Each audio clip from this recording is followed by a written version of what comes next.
телеграм-каналом.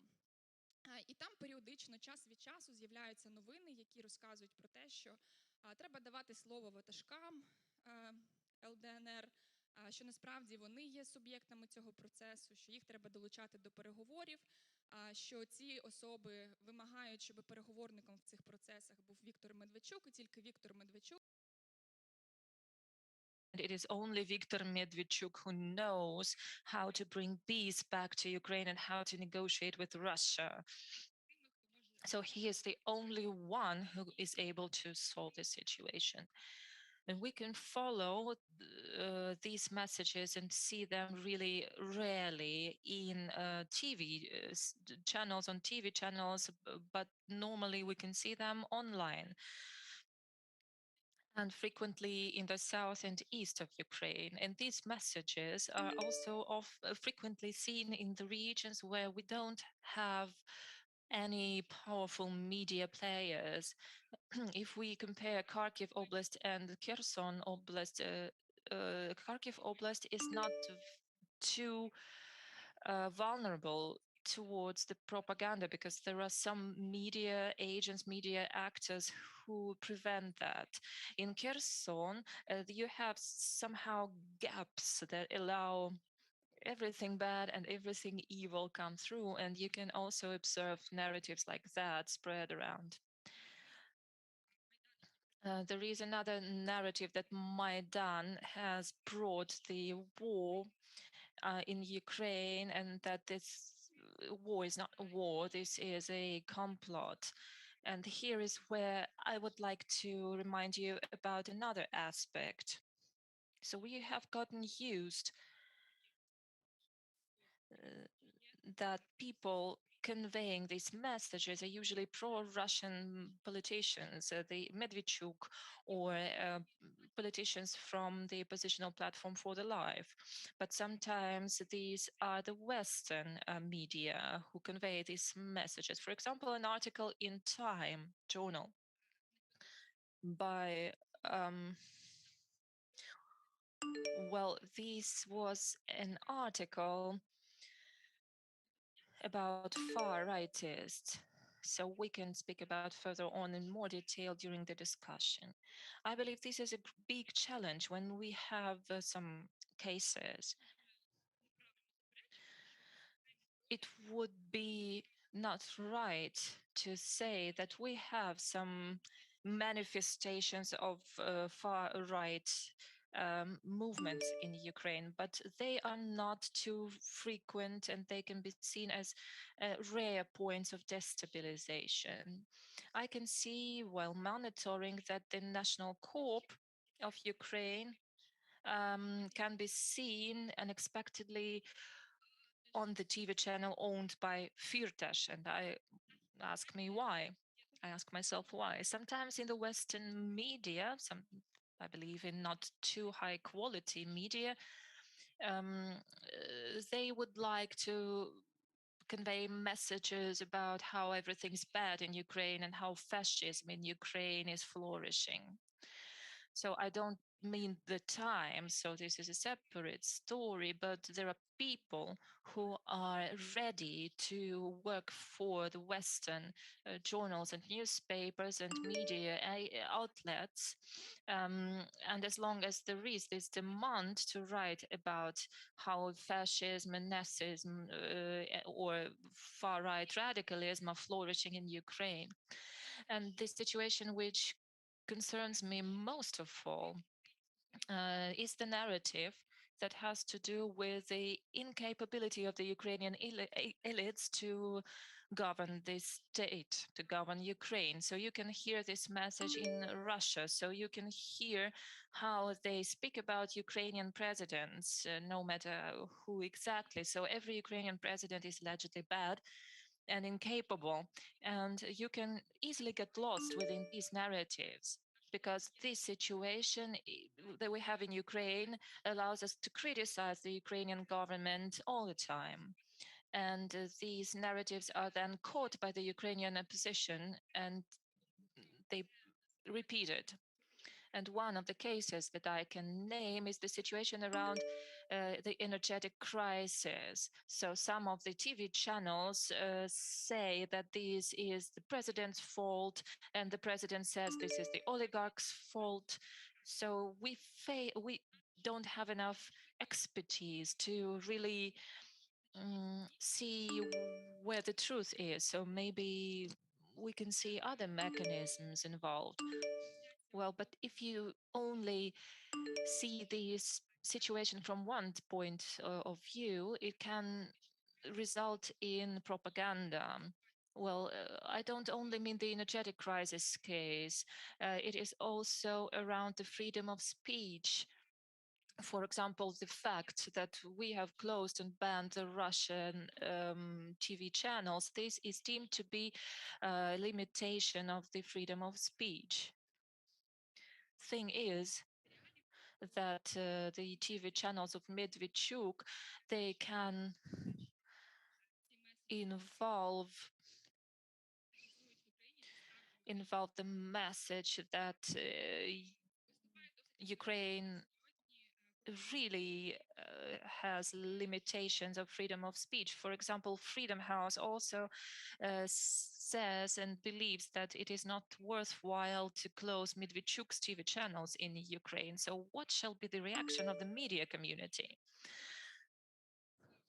What we also had recently, a pocket expert who can talk about how everything is bad in Ukraine. And this is also a case of the narratives about the failed state and Maidan. We could also see parallel narratives in Belarus when journalists from Belarus came across and spoke to us and said, so there are some experts in our media telling us that Maidan was a great mistake and everything collapsed after the Maidan. So the Belarusians don't have to protest. For example, Yuri Kot, Gleb Lyashenko, Kirill Vyshinsky, Anatoly Shariy, Alexander Kachny, Kirill Molchanov, Andrei Zolotaryov, and so on. These were the people who conveyed this message. And you can understand that these are not the key speakers from the Ukrainian media scene. They are usually the so-called talking heads on the Medvedchuk's media. They are being instrumentalized both in Ukraine and abroad to undermine Ukraine's efforts to join the European community. What I also wanted to talk about briefly is the spread of other toxic narratives. This has to do with our research that we have done with the Lviv Media Forum. I believe that these low quality materials like please spread this material around right now. YouTube hides the truth away and Facebook is full of censorship. I believe these things were marginal and they are not widespread. But then we researched and studied how the COVID narratives are being spread around and how the messages of the anti-vaccinators are being spread around, and we could see that this was exactly the method that is used by them. So these destructive messages are being really promptly disseminated. So we have a network of bloggers, for example, Ostap Stahiev, who is well known, how this network worked. They disseminated the same messages about vaccination being a violation against human rights and 5G. So they worked as a network and they appeared to be freedom fighters and say that destruction of. And after that, they become some sort of experts and they change their line of work. They're saying that, well, now we're fighting for the rights of the people using those democratic markers. They try to persuade everybody that they're the only ones who know the truth. And that's really helps them to gain the audiences, and slowly they switch to the topics that really they become borderline propaganda. Again, the narratives of external management of the country of Ukraine and etc. Another interesting thing is that, again, given messages, we saw that some interesting groups like QAnon, Russia, they work with the Kordenken organization in Germany. You could see that those people started by speaking about human rights violations, then vaccinations. Then they start having rallies for not selling the land to foreigners. After that, they switched to capital protests of a kind. And something that can lead to destabilization and maybe some human victims. So it was really interesting to observe this situation. The biggest problem for me is that the classical journalists cannot give direct answers to those questions, and because then you appeal to emotions, to the slow level informational fast food of a kind that is fed to the Ukrainian audiences. And since the level of the critical thinking in Ukraine leaves much to be desired, and sometimes when journalists write something in constructive formats, those texts look less interesting. So it's a challenge for journalists to find new formats to convey those messages, to be more interesting than propaganda and toxic narratives. Thank you, Zoe. It's very interesting. I think we will have time to discuss that a little bit. And now I would like to give floor to the West, to Prague, to Lenka Vich. She's the editor of the Ukrainian Journal, and she will tell us about the situation in the Czech Republic. Hello, everybody. Thank you for your invitation. My name is Lenka Vich. I'm not a journalist. I'm an editor. But first and foremost, I'm a specialist in Ukraine, and my profession is Ukraine. I'm sorry to the organizers. I was supposed to give a presentation on the image of Ukrainians in Czech media and the informational war against Ukraine that happens on the territory of the Czech Republic.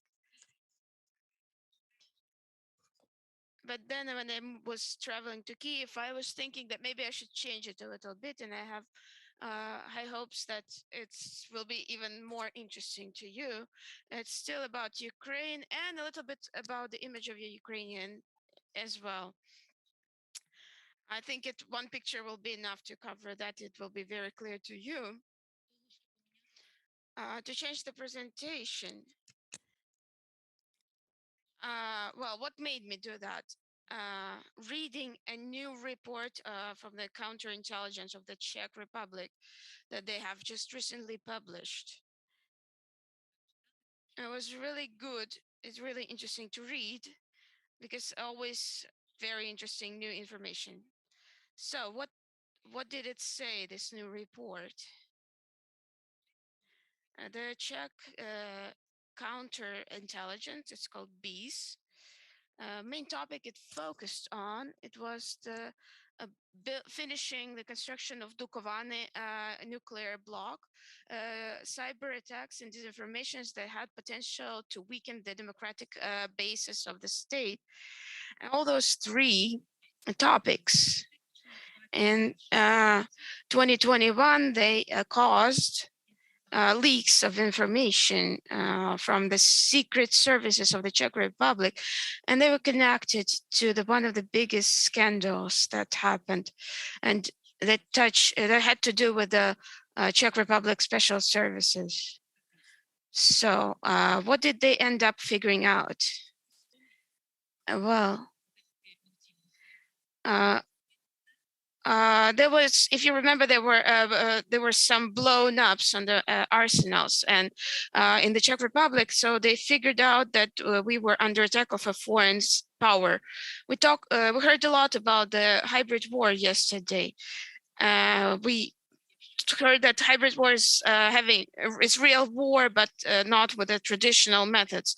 So it can be an energetic attack. It could be informational attack. So you can say that in the terms, you can say that was a full-scale military attack, those explosions in those warehouses. And you know very well that Russia is to be blamed for that.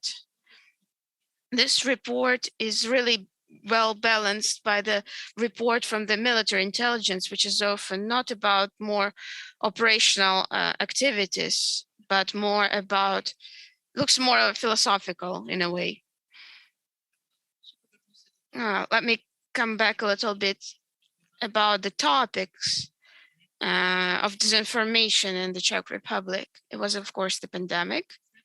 It was, of course, the continuous criticism about the political elites in the Czech Republic, and also the membership in the European Union and NATO, and the general liberal values in general. So military intelligence, however, it added nicely to that report, and it was also basing that it's really dangerous for the Czech Republic is the propaganda, is the disinformation produced by the Russian Federation in the informational space of the Republic.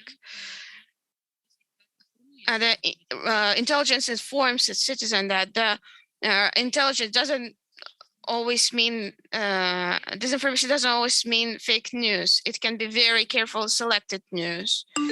They give some examples from our history that,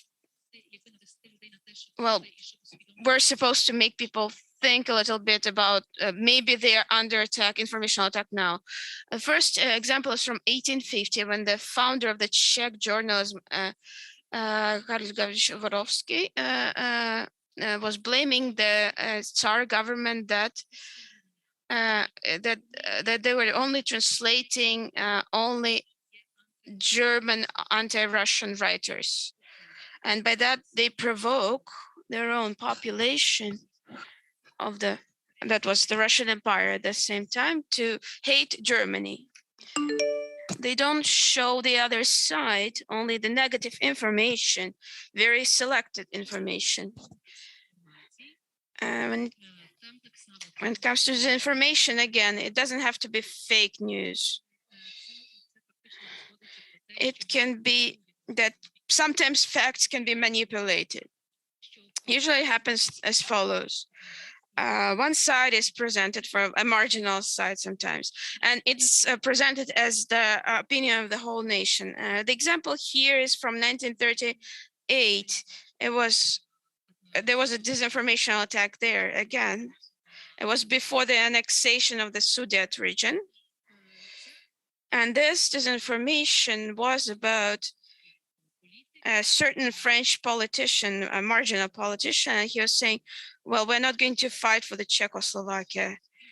Why our soldiers have to die for non-existing, supposedly, people, etc., etc. So this is the information is supposed to weaken or destroy the will of the people to disobey. Well, I don't have to tell you that we can observe the same things in the Ukrainian info space, but for me as a Ukrainian studies scientist, what's interesting for me is that, well, those disinformations that like we don't need to fight Russia for the sake of Ukraine, that has never even existed in the first place and will never will.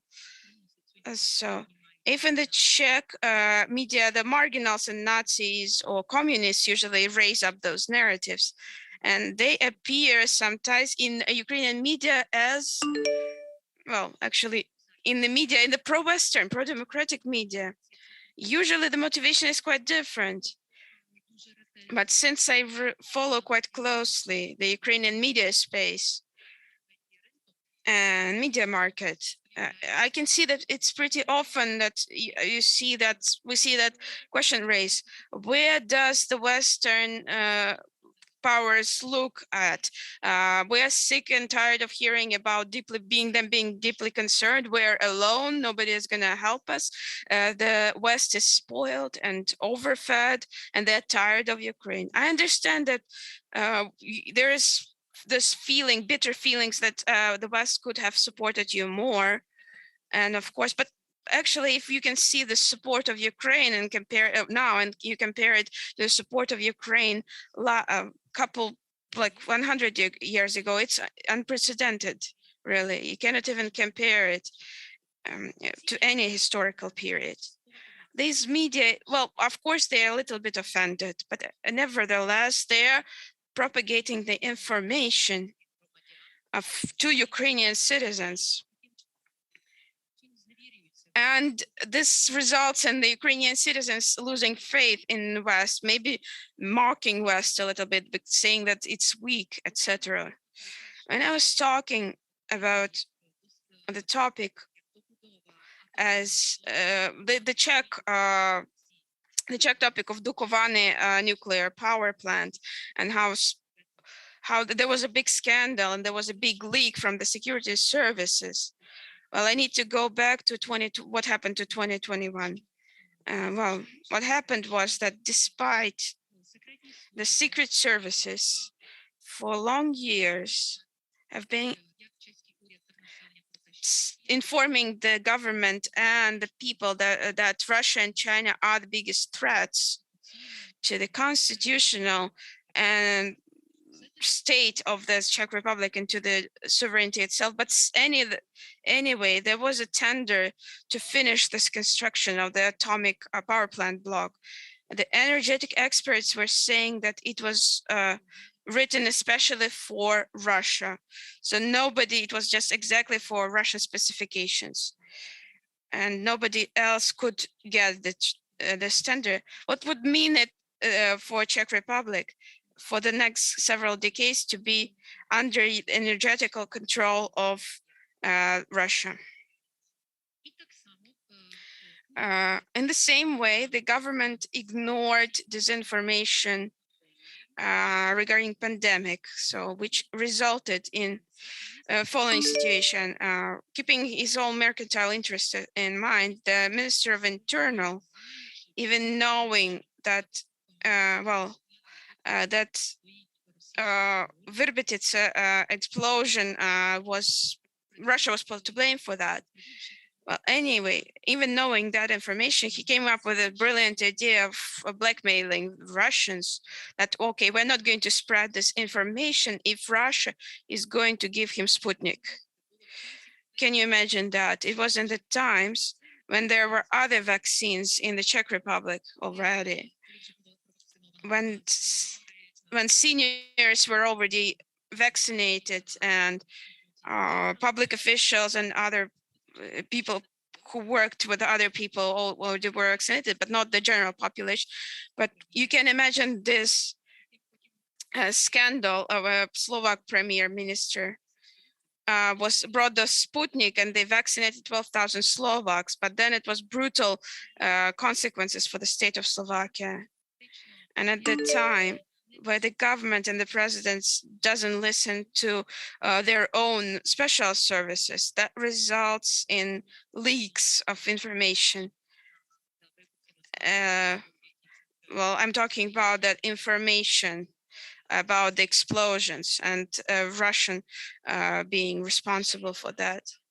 Another interesting thing, 2020, maybe you remember, there was this information in the media that 3 Czech politicians are under the security because the security services have received some information that there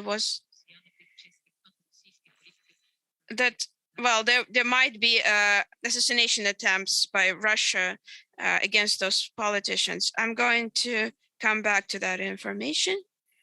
One more picture. One slide forward, please. Okay, let's keep it here. So what exactly happened?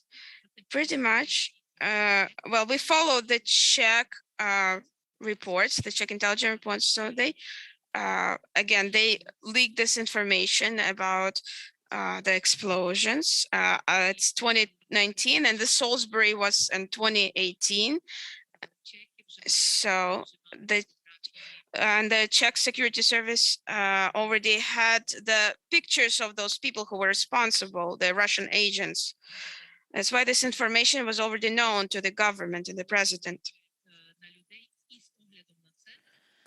And this being said, it could not be brought to court because Russia would never give Bashirov in Petrov, and operative information is not enough so that you could use it for bringing this case to the court. And this surely has to do with Ukraine, because back in 2018, we have gotten the information, so we don't know it yet, but by that time, the intelligence service of Czech Republic says that the Czech Republic has become the platform for Russian subversive activities against Ukraine. Back then, we thought that it was about only cyber attacks and informational warfare, but we learned that it was back in 2018. It was also about explosion at the warehouses. Well, back to the Czech Republic, I would like to say the following. So the image of Ukraine in Czech Republic was created not by Ukrainians, but by other people. So Ukrainians do not recognize themselves in these images. If we take the example of the 20th century, we can say that Ukraine allegedly did not exist. Ukraine was part of the Soviet Union. It was all right. Everything was all right with the Soviet Union. And we learned about Ukraine only Ukraine got its independence. And then we learned, okay, Ukraine, where Chernobyl was exploded, was not capable of managing its nuclear power, so Ukraine has to abandon it. Then there were the first and the second gas war, so Ukraine was seen as the Ukraine where gas disappears. Ukraine was the country where journalists disappear, the cassette scandal, so only negative information about Ukraine, no positive news at all. And then the old informational conservated information of 1960s came to light. This conservated information had the name the Banderivtsi, the Bandera elite people. So I don't know what about the Poland, but in Czech Republic, nobody knew these people in person. Well, but out of the history, we know that they were the so-called raids of the Ukrainian partisans. So there were troops of 15,000 people, and propaganda information was spread around that these were the gangs, Ukrainian gangs, traveling through the territory of the Czech Republic. Democrats called for letting them just go and then close the borders, but the communists were in front of their putsch and in front of their revolt, and they had really big power by that time, and they were hunting the representatives of Ukrainian army. So nobody has ever met, I mean, nobody from Czech Republic ever met any Bandera allies. On the right, you can see the legendary photograph. His nickname was Burlaka, so many people were scared of him, and Polish people were hunting him, and he was caught by the Czech troops. And this is a photograph from the military archive of Prague. So he is sitting in front of a map and giving testimony to the investigators from Czech Republic. And on the left, you can see an image from one Czech film of 1960s. This is allegedly a Bandera ally. So I was really scared as a child of this film. Well, it was awful to me. And this was the way they put this message into our heads. So this conservated message, and all the Czechs, they have this image in their heads, and we have the association Ukrainians mean gangs and so on. So this is the background which Ukraine has in Western media by 2014, 2015. Well, I speak about Czech Republic, but you may find the same situation, pretty much the same situation in Slovakia.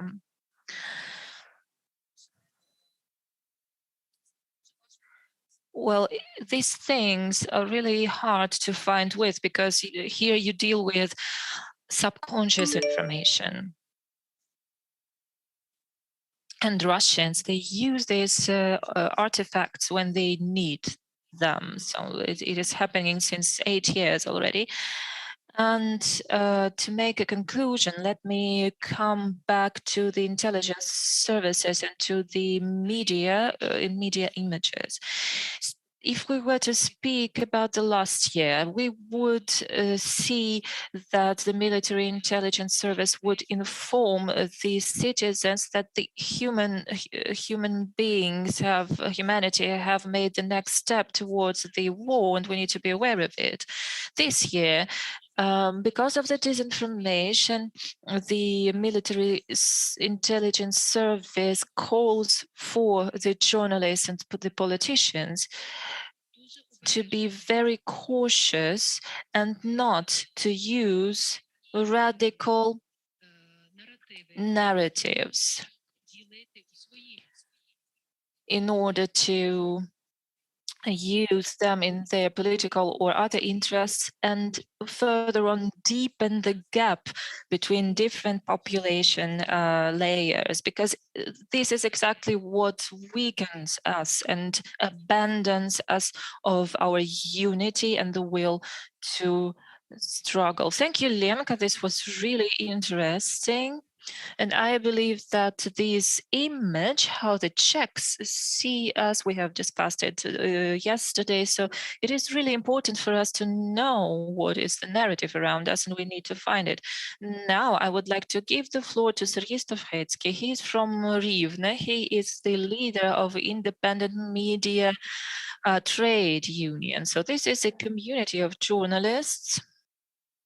So this is not a Soviet journalist community. This is a complicated organization which strives to set up standards, professional standards. Well, all right, I'll let Sergiy speak about it. So, well, welcome, and the floor is yours.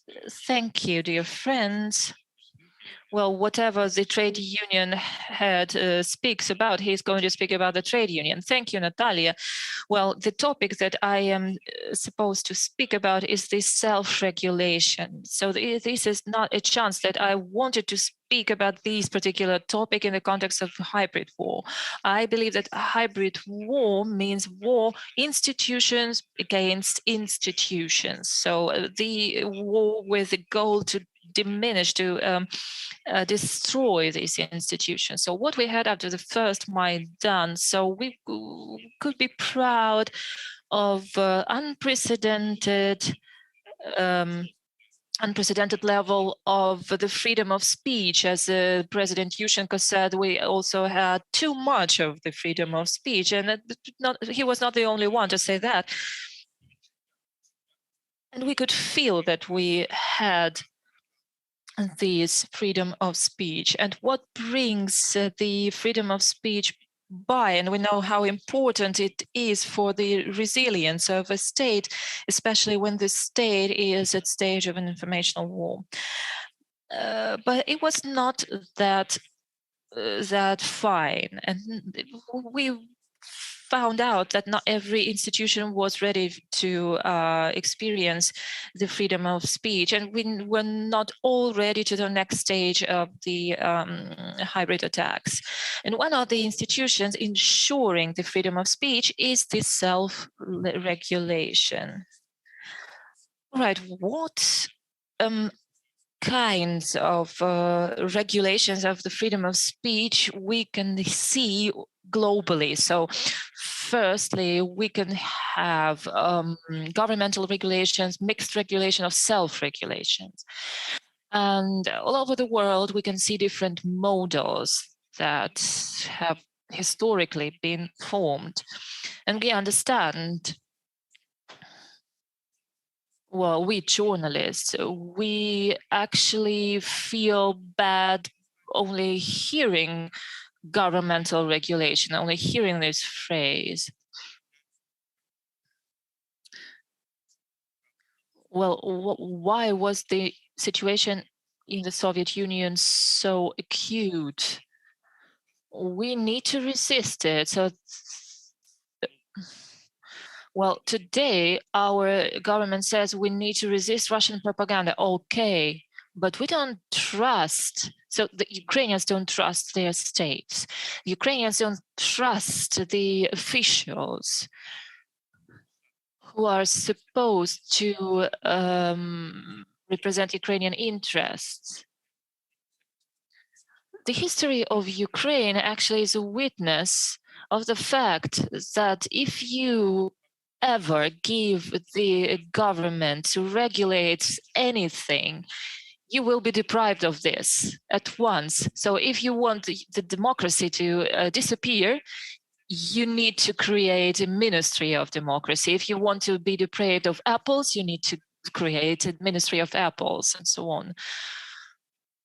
Well, but we have a legislation on information, and it is now in force, and we have secrecy and information about the anti-terrorism operation, and there is also a wording in the Ukrainian legislation that nobody is deemed to be a criminal until the court rules this person is a criminal. It is, well, this regulation is in place, but there is another system. This is a mixed regulation system. This is the transitional model. We have tried it out in Ukraine, and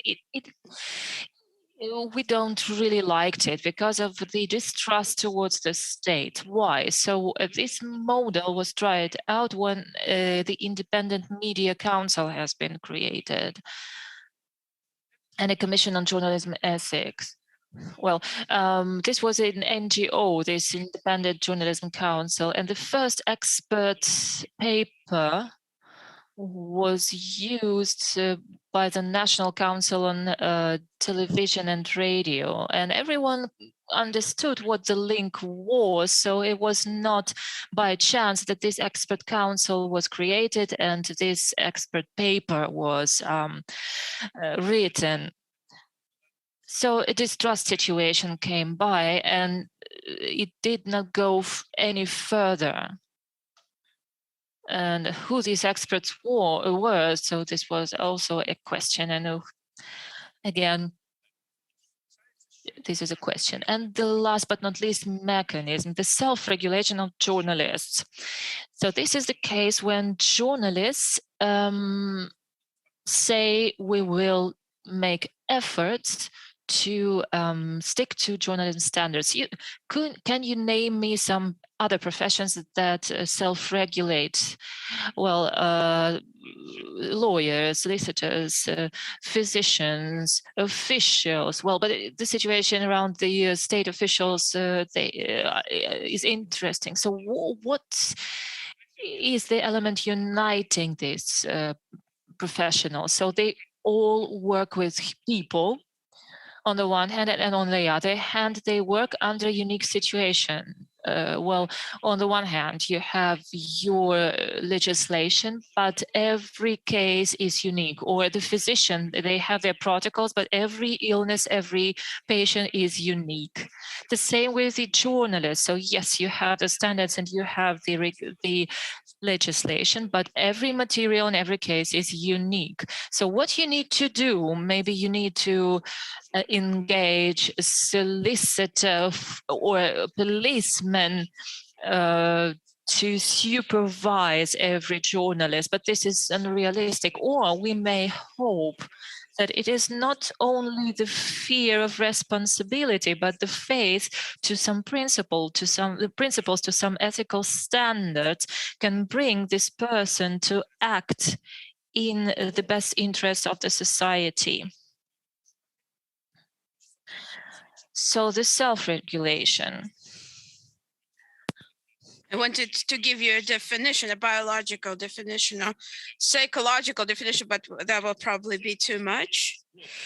That's just an attempt to try, well, the attempt by the media community itself to be cool, to be good guys, to be professional. Let's move on. And here, I would actually start building a pyramid of a kind, how it all started. At the bottom, at the base of this pyramid, I would put the audience. What does the audience want from the Ukrainian media? You're the audience. What do you want from me as a journalist? Entertainment, truth. Well, we have the newspaper called Truth. Quality content, information, truthful information. It's like what we want from a doctor, not just services, but just good quality services, not just, you know, treatment, but we want the treatment to be effective. We want to be healed. Next question, who is ready to pay for quality information? 2, 3, 4 hands. Who is really subscribed to this or that informational resources? Oh, that's something.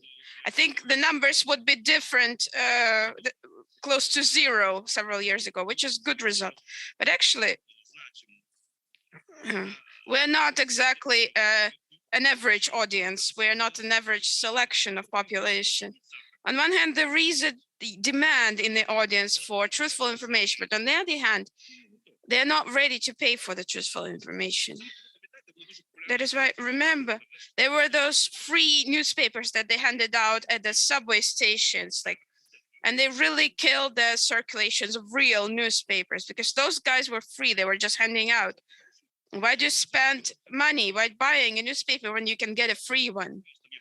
And it will have your TV guide, it would have some entertainment, whatever you need, it has it. Well, of course, it's not truly free. It was even, it's written there that it's paid by an advertisement. Well, it's one thing if it's like a business advertiser. Another thing is when it's political advertiser who paid for the newspaper. Oh, I didn't know that. Cool. I will research that newspaper that you just mentioned. Okay, anyway, so audience is in the base. We would be able to stop here, if we still have the audience that has a demand for honest professional journalists, but it's not ready to pay for it. Well, that's the end of the story, pretty much. Well, it's not all that bad. All of you could have raised hand because all of you have paid taxes. All of you are funding the Suspilne TV. Another question is like how successful it is and how successful it will be in the future. But anyway, Suspilne is one of the elements of this architecture of our pyramid. Anyway, you have this audience doesn't only want quality information, but also is ready to pay for it. Then we move one step up. One step up is journalists, media. And media, what do they want in terms of quality and self-regulation? journalists, what do you want? What do you need? Do you have any needs? That's what you're mentioning is the pain of the regional media, understand? Well, as I said before at one of our strategic sessions, we'll probably, if we can, you know, if we talk too much, we'll probably end up not having a job at all. Yeah, because we set our standards too high. Lenka, what do you think? What do you want as a media? Do you feel a need in journalist standards? Fortunately, interpreter cannot hear the reply. Oh, that's a really good point. Journalists are interested in self-regulation because to be in line with those experts that you remember, you listed quasi-journalists. And I'm really happy that the ministry didn't, you know, apply. Well, they revoked Kiva's PhD because I would have to, like, I'm also have a PhD in the same area, so I would have to make a disclaimer. I'm a PhD, I'm not like this guy.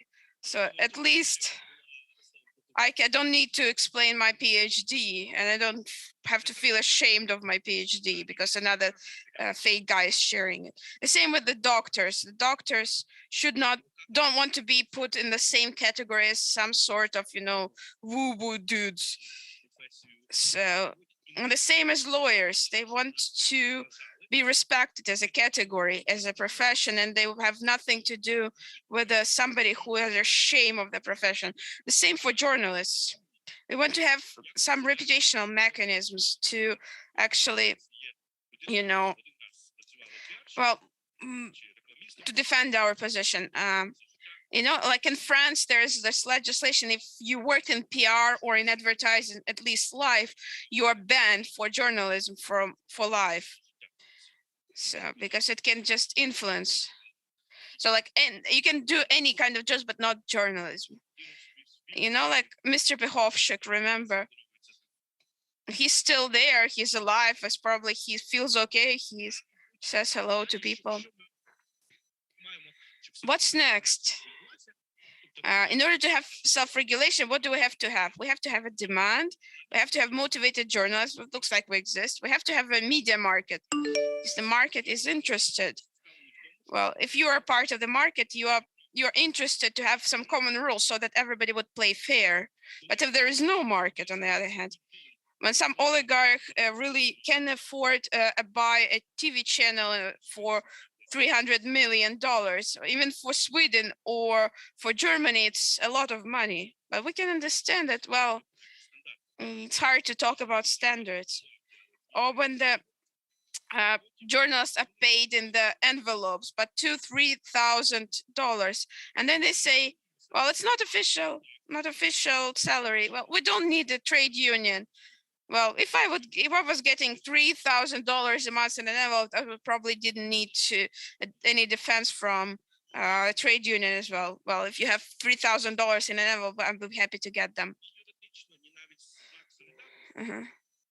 So yeah, but nobody really fired those guys that I'm talking about. I just remember even though in Odessa, their colleagues, they're saying, you know, like those guys who work for those publications, they get good salaries, you know, but what can we do about it? I says like, well, no, their owner was in a bad mood today, so he closed down one of his enterprises. Maybe we should not make him angry so he doesn't close us down. But when journalists get together, there new problems arise. I don't think I need to voice those problems because I'm a member of many unions of journalists, because their organizations are good. Even if they're not perfect, it's good that they exist. Another issue is that there are only 2 membership organizations in Ukraine, the Independent Media Trade Union and the National Union of Journalists. And the question here is that registry of journalists. how do we define journalist? Who is journalist or who is not journalist? To become a part of the part of the organization, you need 3 publications and a recommendation. Dear generals, you can be probably you either already our members or you can totally meet all the criteria. But if you talk to us, to the independent, that was about the state media trade union. But if you come to me, the independent one, we will probably say no to you because media is not your professional line of work unless you decide to find a media. That is why we need those organizations. Okay, we're done with this level. We have some organizations of a kind, good or bad. After we have them, these organizations need to create a code of a kind, an ethics code of a kind. So that, like, if just to let you know what we did, what we were doing before 2014 is 2 organizations of journalists. They had each of them had their own code, so we decided to merge it into one. That's what we were doing before the Maidan, and we kind of managed to do it. Why do you want to have 1 book instead of 2? Well, that's the same rules. Another thing is understanding and interpretation of this code. Well, that's a different story. Okay, suppose we have a code. After that, we need a commission. Some people who would have a power and knowledge to actually review the cases where somebody is supposedly violating those rules. And we created this commission. There was this initiative. We supported it. Well, organizationally, it's just 15 people. And like, of course, there are some issues about legitimization, who actually gave it this power. But, well, actually, both organizations decided to delegate members to it. So that's why we accept its decisions. So that's the charter, the Global Journalist Charter I can give you. We actually translated it into Ukrainian. We accepted it in June 2019, the updated version. It was accepted by the International Federation of Journalists. We were talking about the national pyramids before, but if we go further to the global pyramid, we are part of this global pyramid as a national branch. So they decided to abide by this charter. We decided to translate it, and it will. I think they will also be sending you out together with the other forum materials. I'm not sure about the translation, but still it exists. So they create this thing, and we have our own code of conduct, and they're pretty much similar. And so we have the code.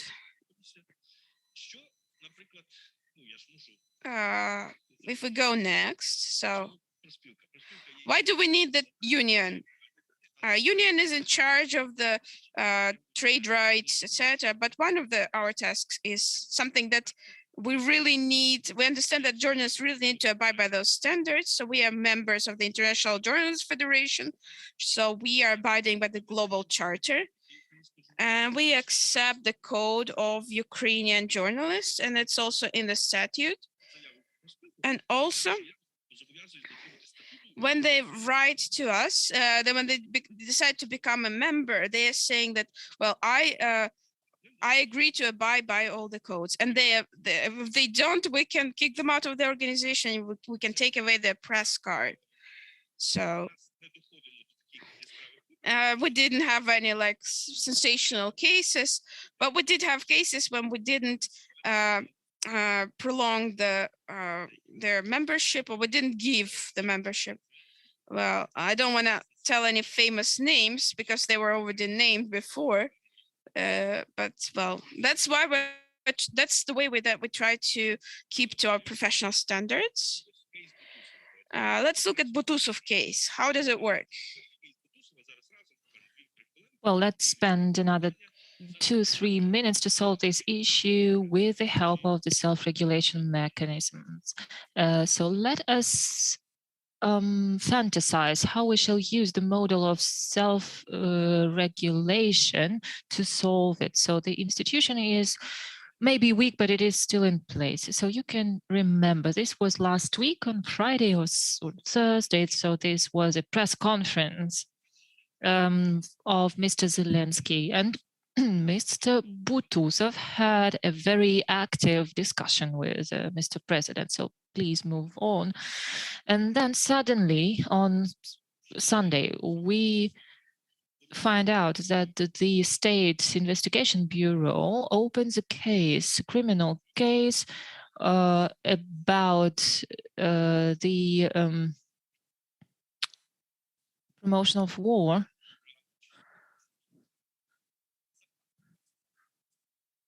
Fortunately, the interpreter cannot see the speaker speaking without the microphone.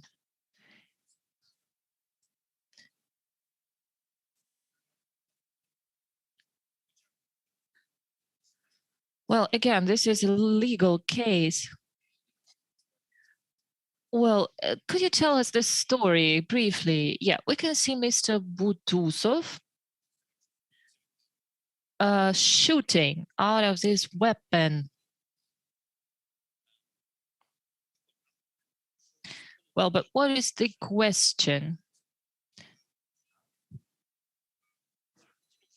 And on Sunday, there was a message that there was a criminal case opened because an insignation of war against Butuzov. So on the one hand, this is a case not involving Butuzov. It is just a criminal fact, a fact of a breach of law. But on the other hand, we can see the name of Butuzov involved into this criminal proceedings. Well, let's go on.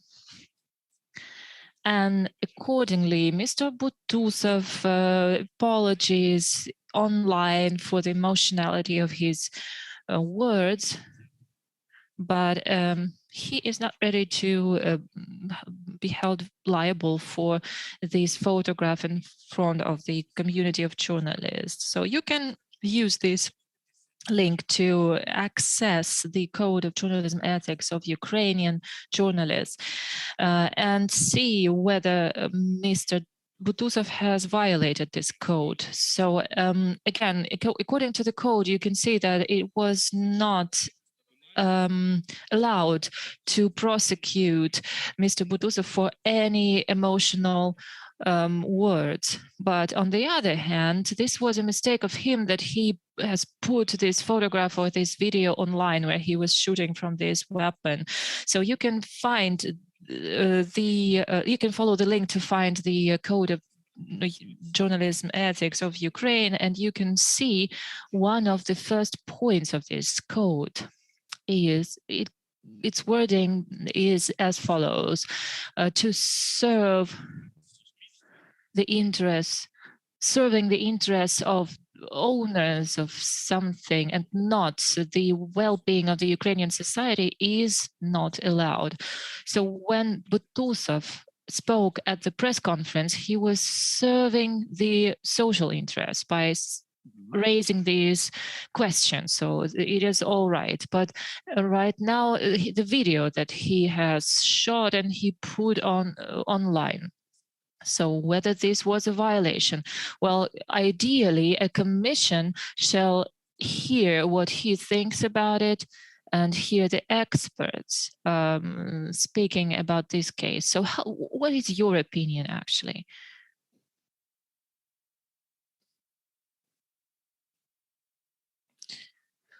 Again, no microphone on. Unfortunately, the interpreter cannot hear the speaker.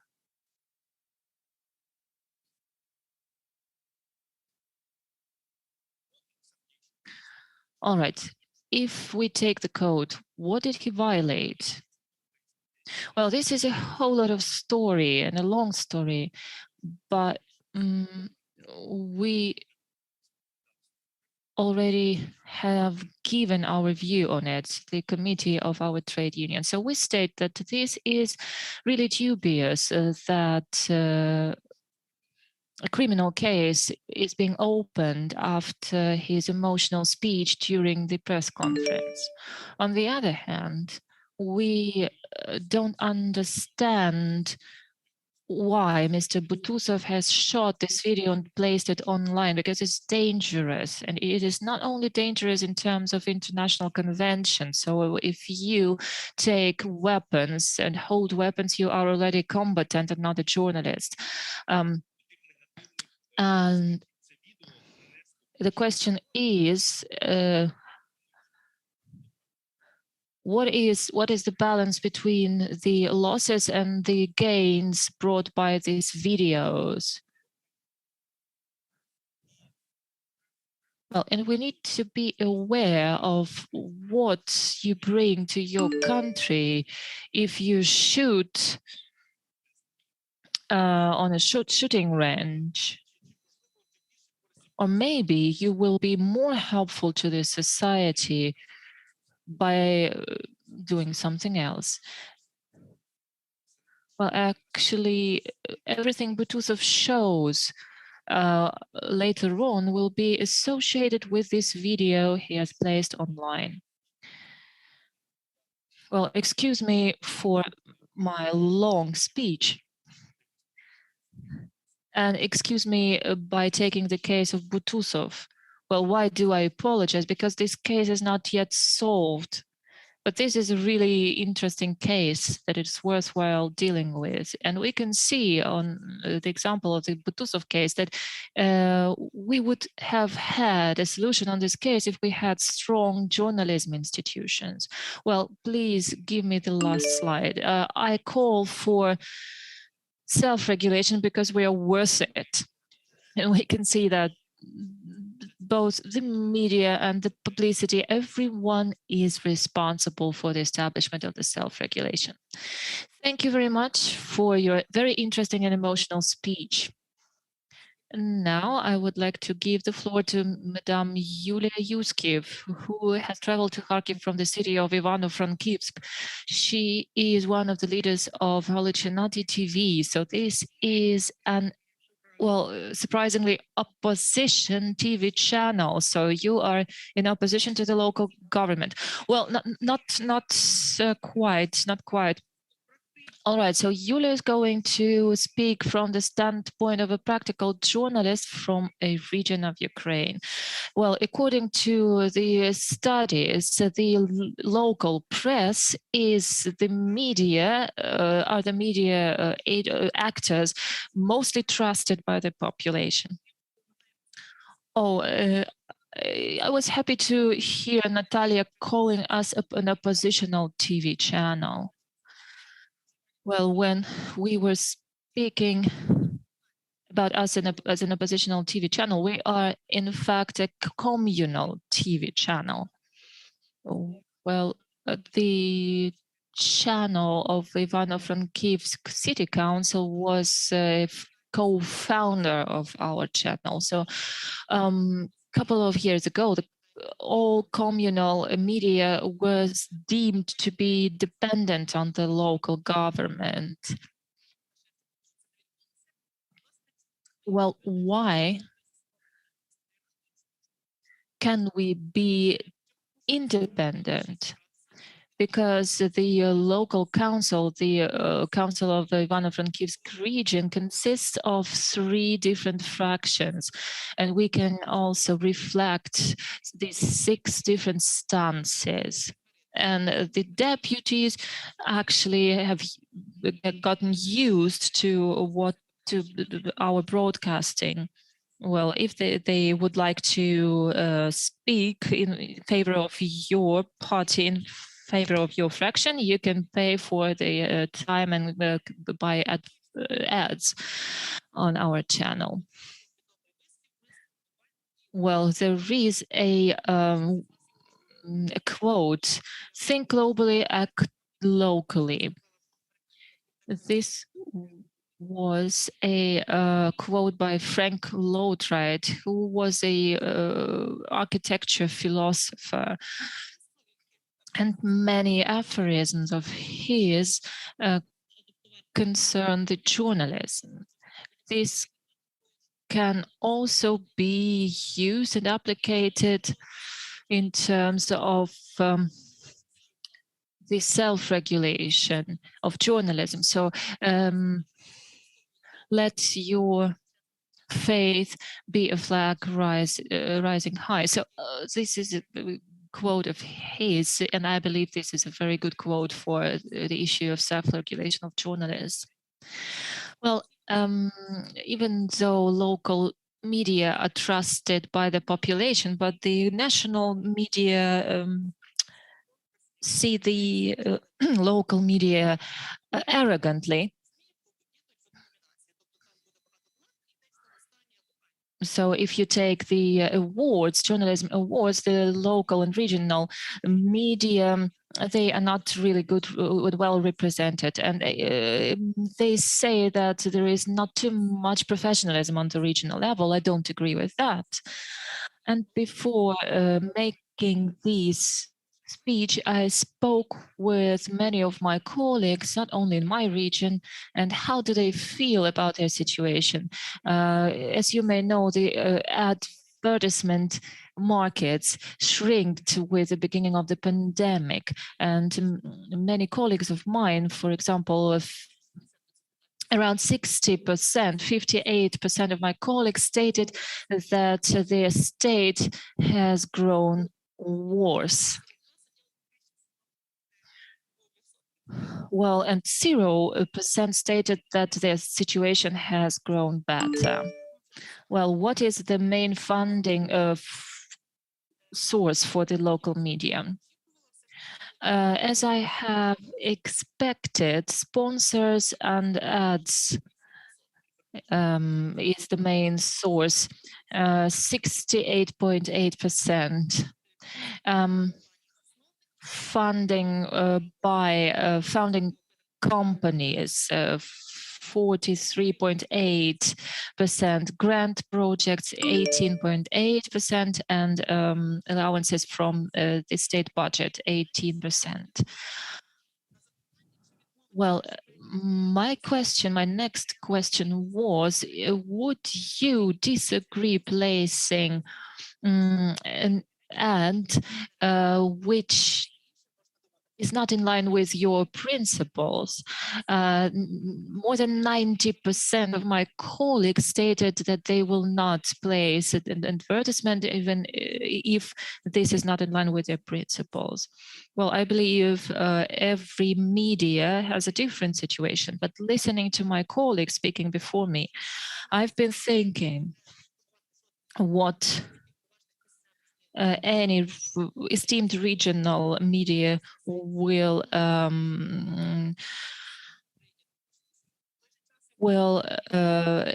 advertise. For example, some extra senses or wizards, or I don't know, paramedicals, or some dubious medicines, magicians, and so on and so forth.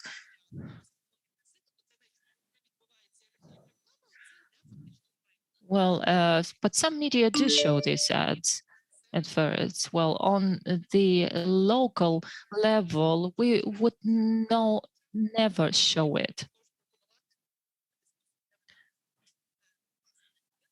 Well, and I also stated that my colleagues will never make an advertisement for these things, but this is because we know what our audience wants. Again, the local media, they are closer to our audience because we meet them in the streets, we meet them in the shops, they call us on the phone and we know them by names, and we have the chance to look them in the eyes, and this is really really valuable for the journalism on the local level.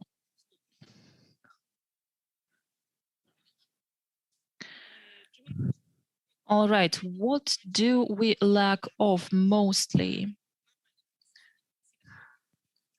good funding and good HR, good people. And fewer people think that creative ideas and bravery, it's fewer. And understanding the audience is also not so many people.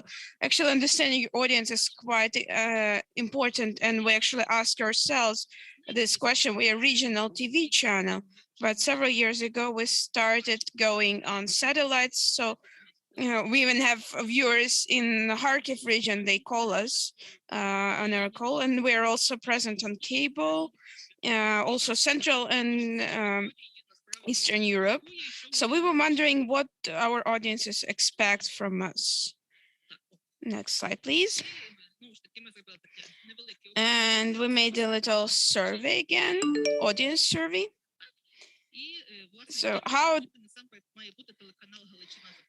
So what TV channel Galician have to be? And our results were surprising. 78% of people said that that it has to be objectively covering events without praising any politicians. And some more people said that it should be protecting national interests of Ukraine, popularizing Ukrainian culture and history. So we understood that. So for our viewers, it's not about, communal battles, but also this Galicia position and self-identification, because who is the Galician? And most people say that we are the biggest patriots in the country. Then we should be biggest patriots than all the rest of the Ukrainians added up together. So we feel that this is our mission, to spread this patriotism and to defend this patriotism. Another interesting question is like what we shouldn't cover. And again, there were several options. 84% people said that there shouldn't be any Russian language, Russian movies, or Russian music.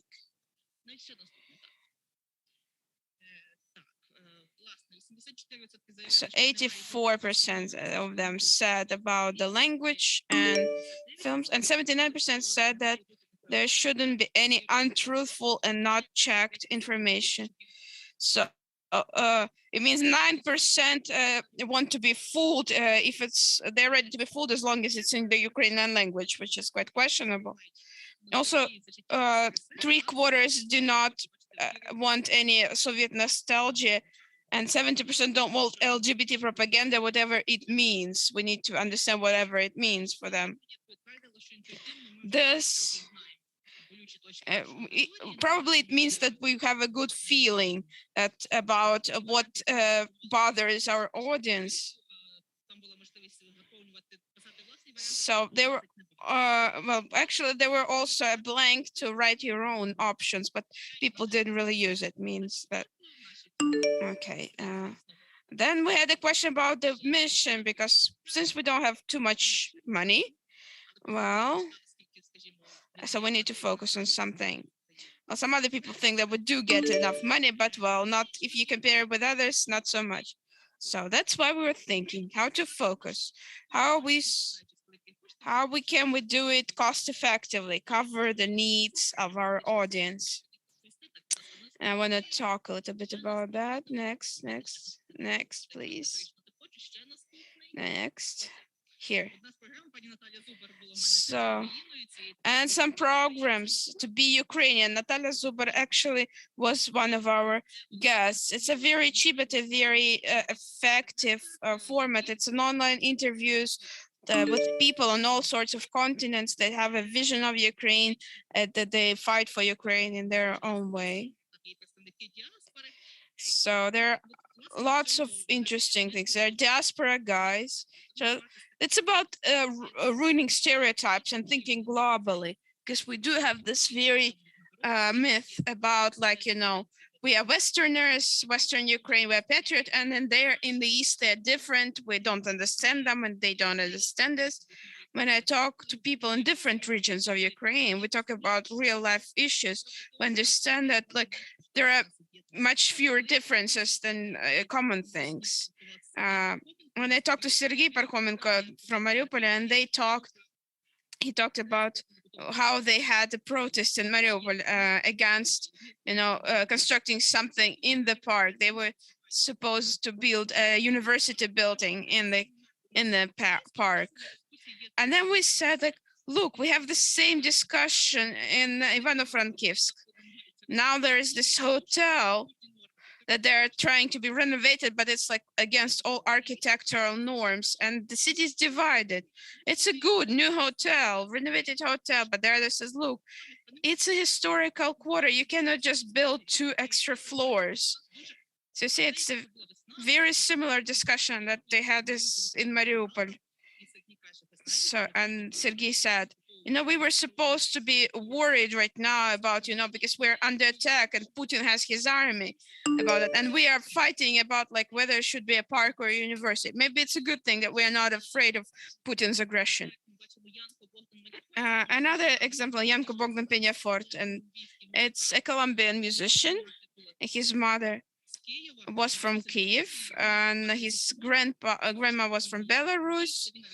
And he was born in Colombia because his dad is Colombian. He learned Ukrainian by himself. He thinks Ukrainian songs, and Ukrainian song Our Father Bandera in his own arrangement. And he says that Russia Today in Spanish is very popular, and they all spread those narratives about civil war in Ukraine. And we're trying to explain that, look, it's Ukraine fighting for its freedom, etc. And we have actually made the parallels that how we were fighting for our freedom and Ukraine, the same. So that's our war that we are fighting. It's a really, really cheap format of the program that he was a guest of. Next slide, please. Another project, Amazing Galicia. It's very local. I remember that Mr.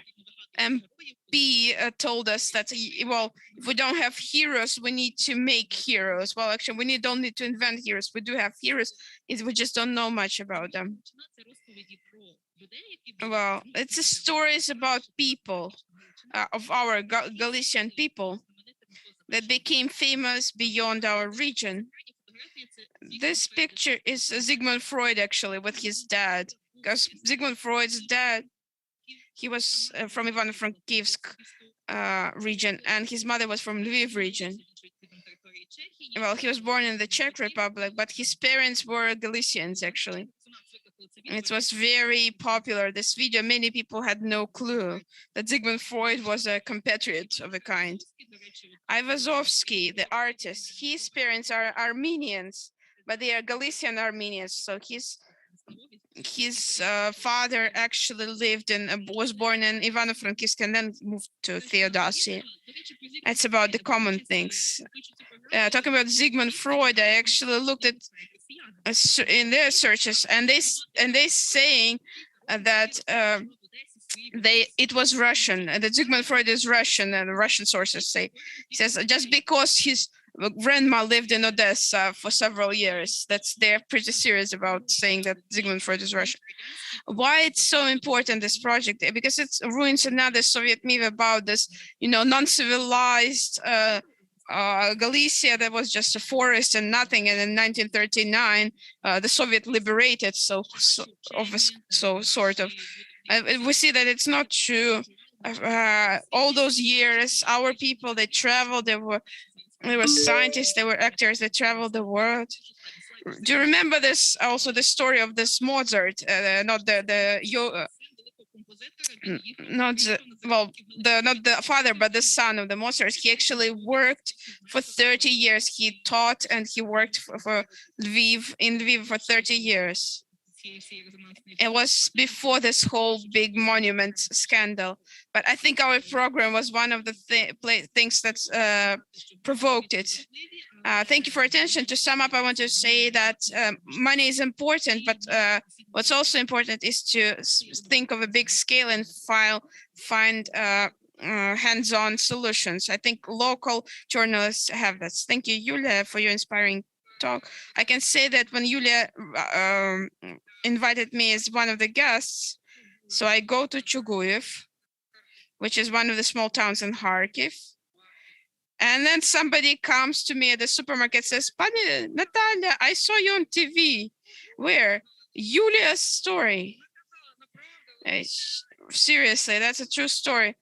And I asked him how he watched it, not on satellite, he watched it on the internet. So I tried to ask him, why do you watch Galician TV? Because here I cannot find any local Ukrainian language content. So I have to watch Galicia ones. Not just like Ukrainian language, but also the context. Because it's an interesting story. It's an interesting human related content. So you see, it's just another proof that good quality content will find its viewer, even if it's across the country. But you can really see people are self-funding actually good content. YouTubers, popular Ukrainian YouTubers. Thank you very much. We have 5 more minutes. Maybe you have something to add to each other. Maybe there are questions.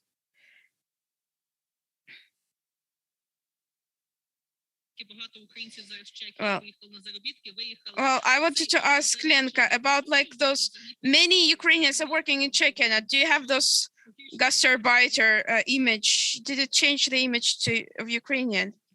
It's kind of independent. I think it's 2 different images, the Ukrainian and the abstract Ukrainian, the people who live in Ukraine and work in the Czech Republic. It's different. In the 90s, there was this gastarbeiter negative image because they lived in terrible conditions. They worked in terrible conditions. Very often, they didn't get proper money. And there were some criminal stories because of that. But now, this image of this national minority person who came to the Czech Republic to work, it's okay, it's good. I would say it's, even if you know, I don't know if you know it, the first national minority in number, it's Slovaks, of course, because we used to have the same country, but Ukrainians are number 2.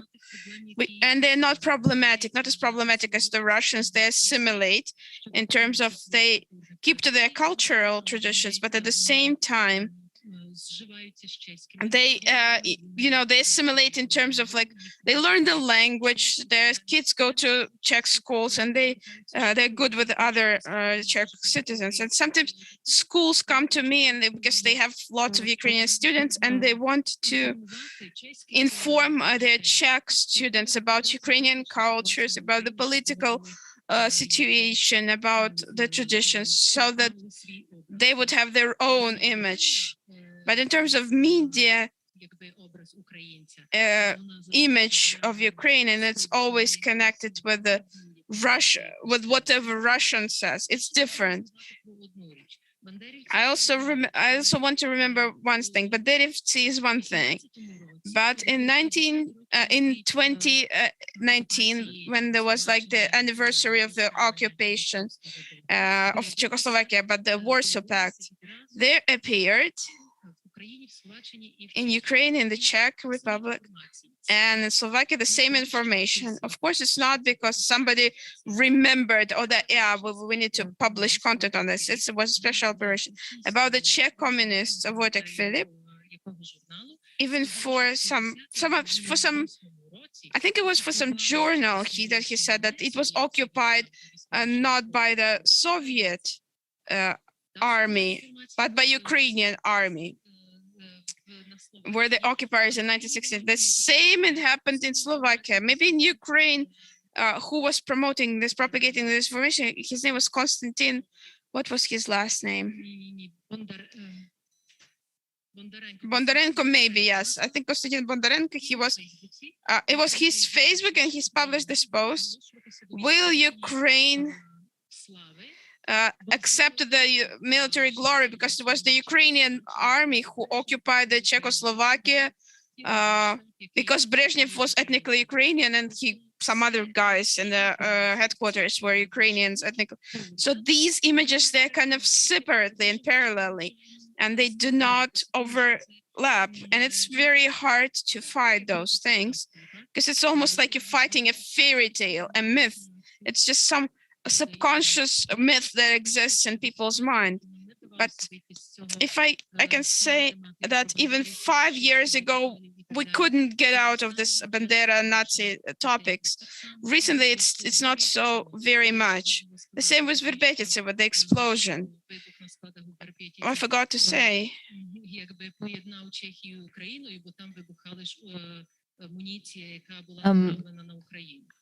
Well, in Czech, the Czech Republic, the armament warehouses exploded. And another case I would like to remember. So this was an operation of the secret services of Russian Federation. So they used the information about the plans to assassinate Czech politicians. So this was not in favor of the Czech intelligence service, and the whole operation may have been planned by the Russians to discreditate the Czech intelligence services. But this is not the worst thing. The worst thing is that some people from the Czech Republic helped them to do it. So these situations are really complicated, and we must be aware of them. Thank you very much. Let us wrap up. We are going to have a lunch now. Yeah, we can talk further on.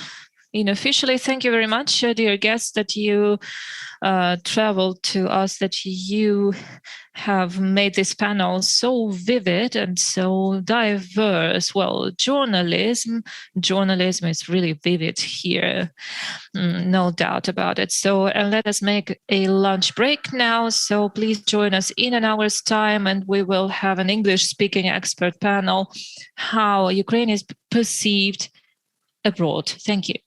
Recording stopped.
Давай трохи.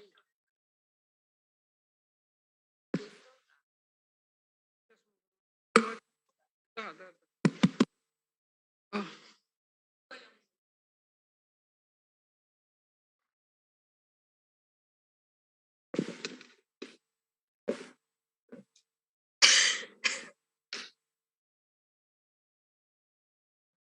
Давайте тоді, ми в ефірі чи ні? Давайте я почну. Дам слово пану Ігорю українською. Давайте, да. Або гляньте чи.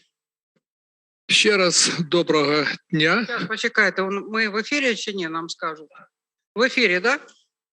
English, окей, пан Ігор буде українською, давайте. Hello again. We are proceeding with Всім добрий день. Ми продовжуємо наш четвертий міжнародний безпековий форум у Харкові, і ми розпочинаємо нашу останню, але не останню за значенням панель, яка відбуватиметься англійською мовою. Наразі я хотіла б передати слово професорові Рущенку, який привітає наших учасників, і після невеличкого вступу ми будемо щасливі привітати наших іноземних спікерів.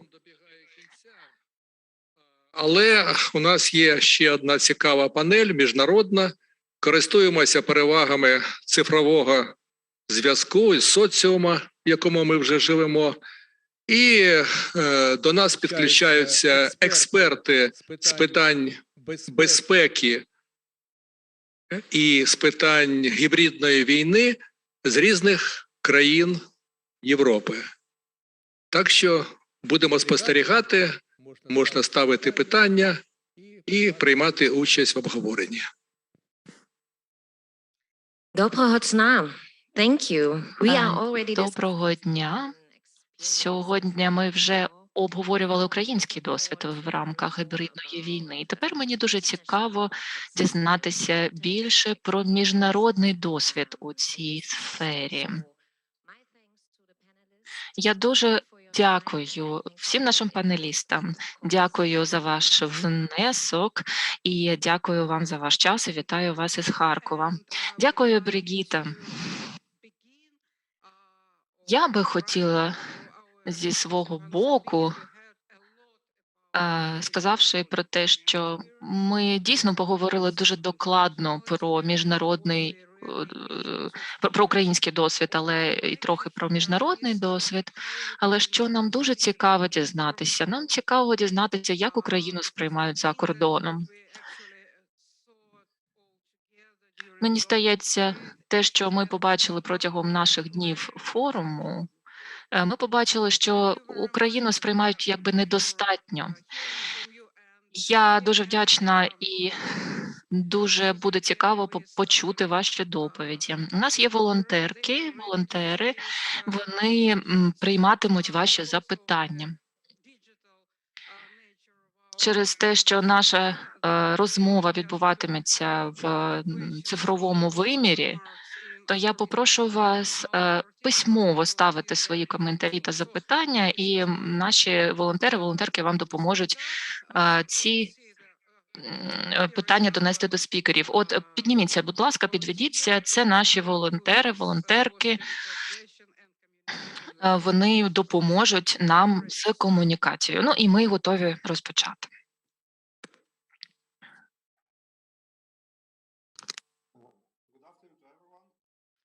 Я всіх вітаю.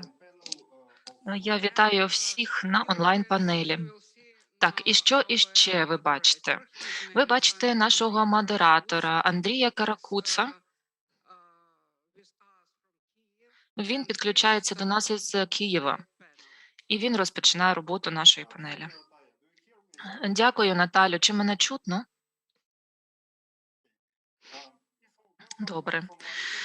Вітаю на нашій онлайн-панелі, що організована в рамках Четвертого міжнародного безпекового форуму в Харкові силами фонду імені Конрада Аденауера та Майдан Моніторинг Центру. І ця панель називається «Україна та партнери разом проти гібридних викликів. Ми поговоримо про контекст Східної Європи. Сьогодні ми вітаємо міжнародних експертів. Я кожну по черзі представлю, і ми перейдемо до презентації. Але в першу чергу розповім про формат нашої панелі. Кожен матиме 15-20 хвилин на доповідь, і останній час, десь 15 хвилин, 20 хвилин, буде присвячено питанням, які ставитимуться у чаті в Zoom.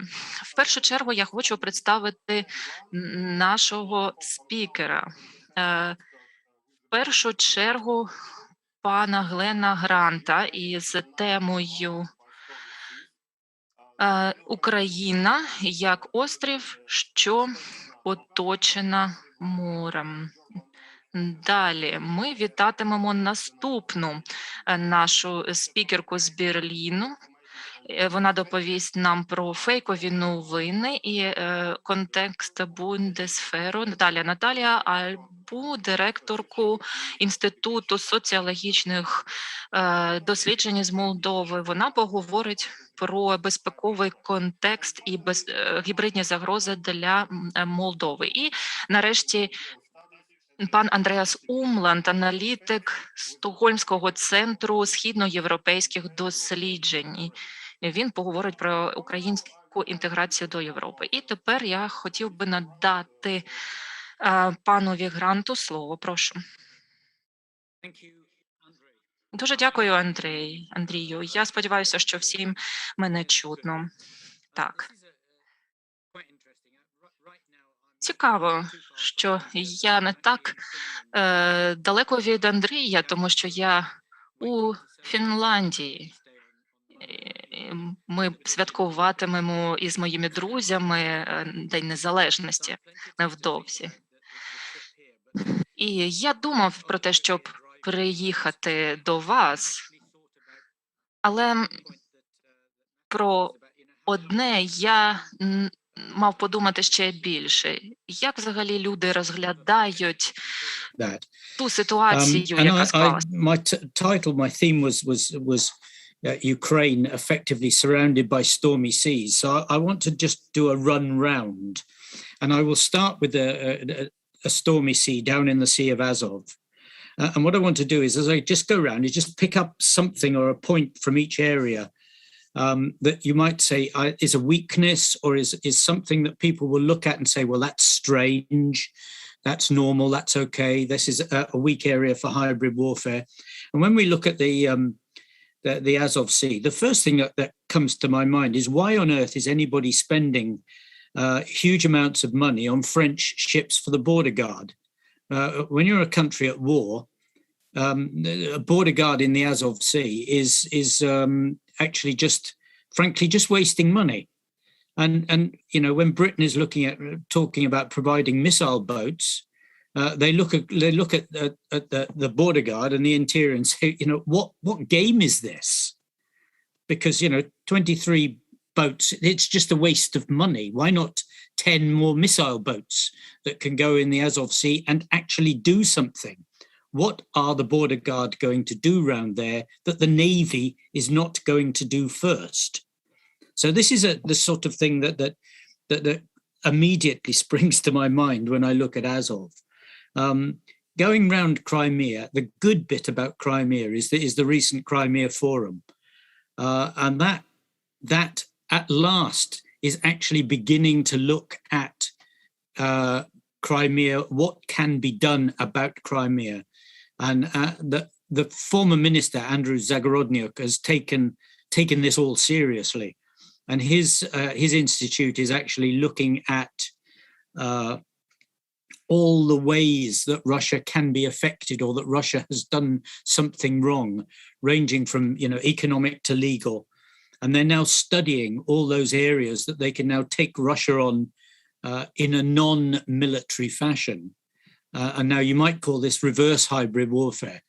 Actually, this is what Putin has been doing down to Ukraine solidly, is taking Ukraine on in areas that Ukraine was not ready to be taken on because they hadn't thought of them. And now, hopefully, with the Crimea platform, Putin will start getting some of his own back through the international community and international courts on things that he's done wrong there.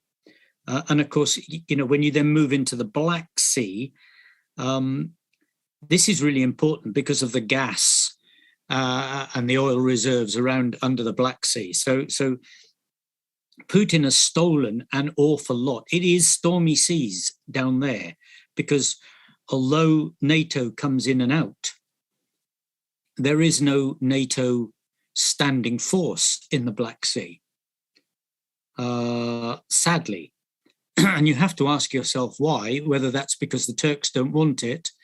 But I would add that if we jump down to the Black Sea coast down the side, we have two countries in Romania and Bulgaria, both of whom have overcooked their defense budgets, neither of whom can afford to put a ship to sea for long periods in a standing defense force.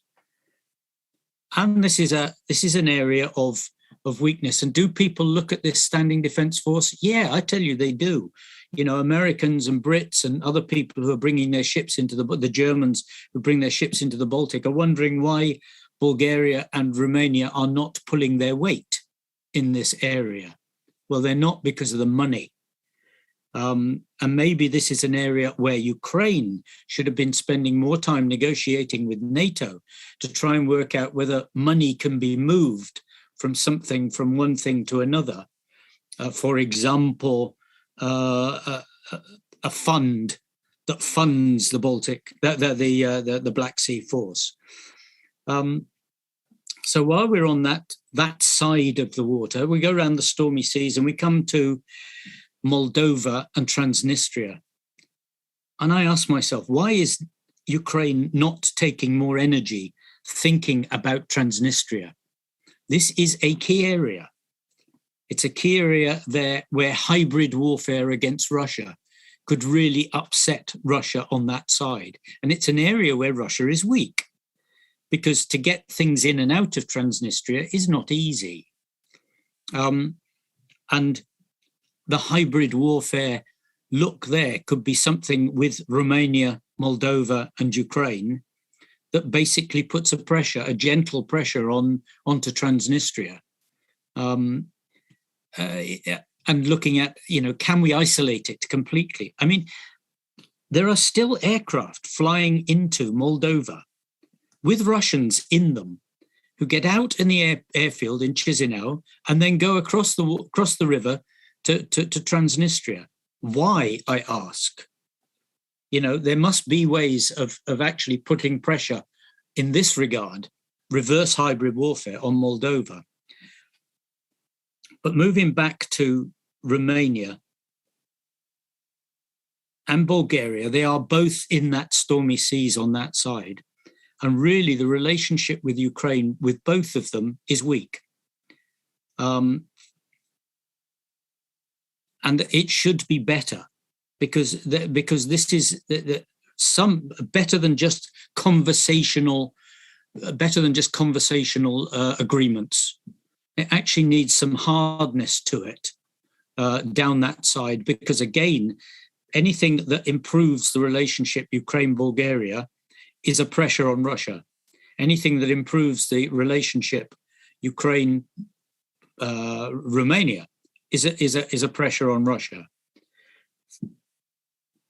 And if you then add, going further around and just talking about Hungary for a few minutes, I mean, the relationship with Hungary is not good. That has to be fixed.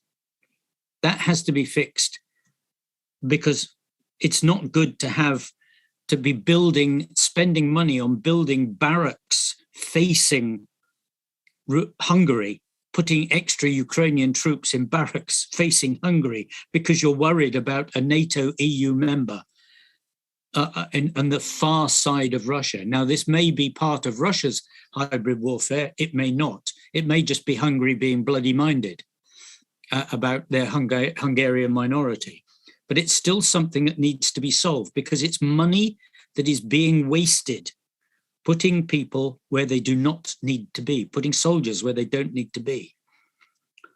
And then we move around and we keep going around the stormy waters. An area of calm is Slovakia. But I jump back.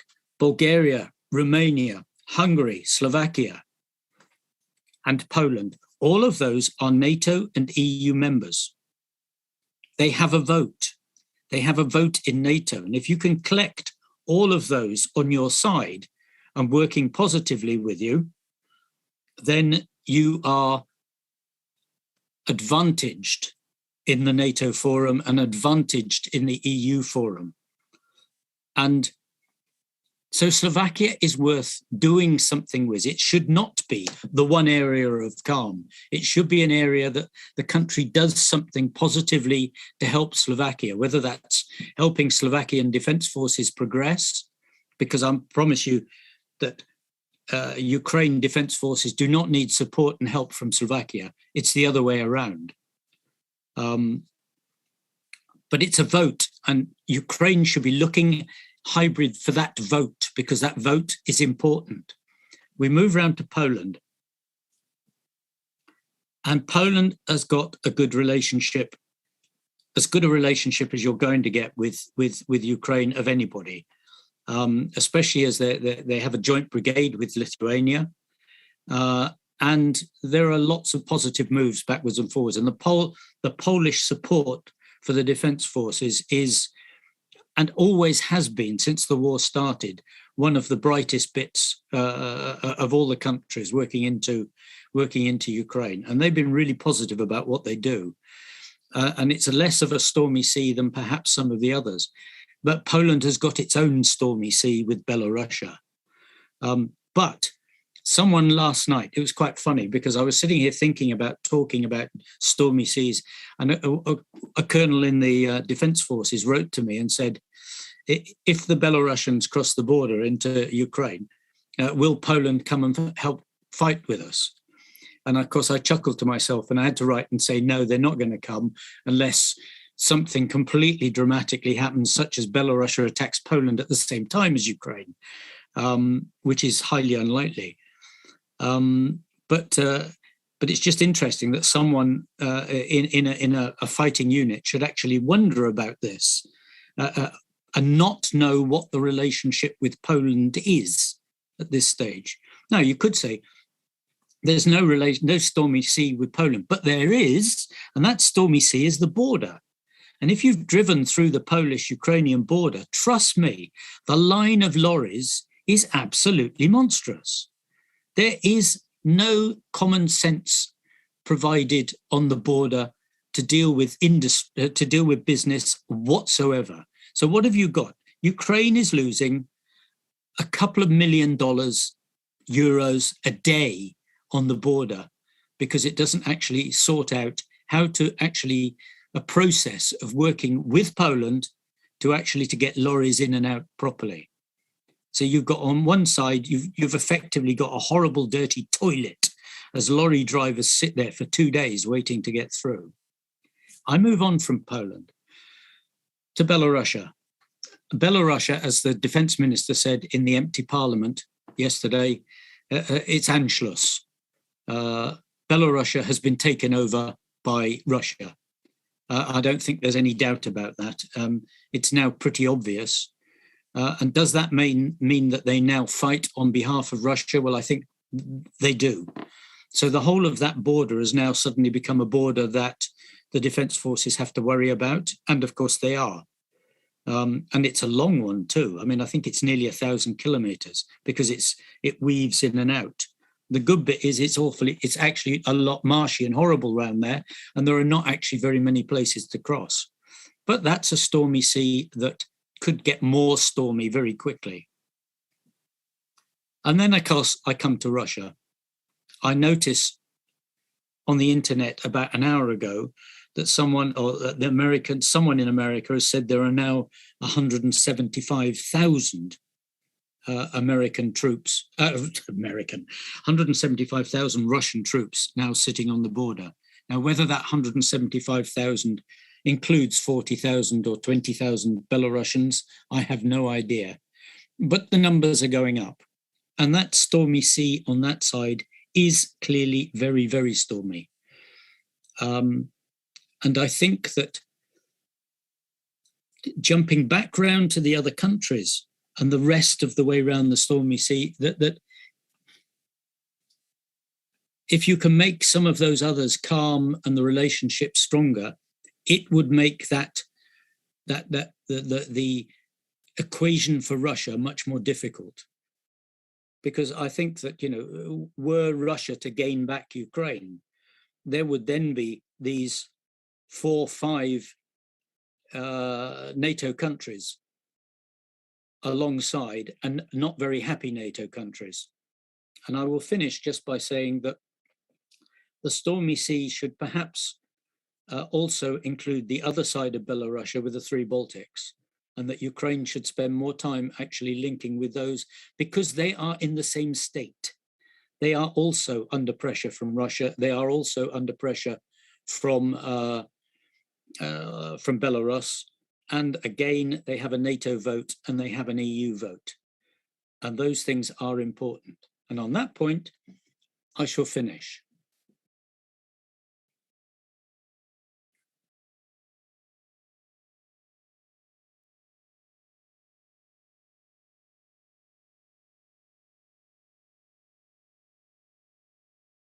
Ми задамо їх пізніше. Зараз перейдемо до наступного нашого спікера, міс Емілі Шпенсла-Доган. Вона з фундації Конрада Аденауера. Емілі, ви нас чуєте? Thank you. So hello to you all, and thank you very much for the kind introduction, and thanks for the invitation. And I'm happy, well, at least to meet you all virtually. And I was asked to speak about Russian disinformation campaigns against Germany, against the German armed forces and NATO, and of course, instruments to withstand such attacks. Do you hear me all well? Yes, okay, perfect.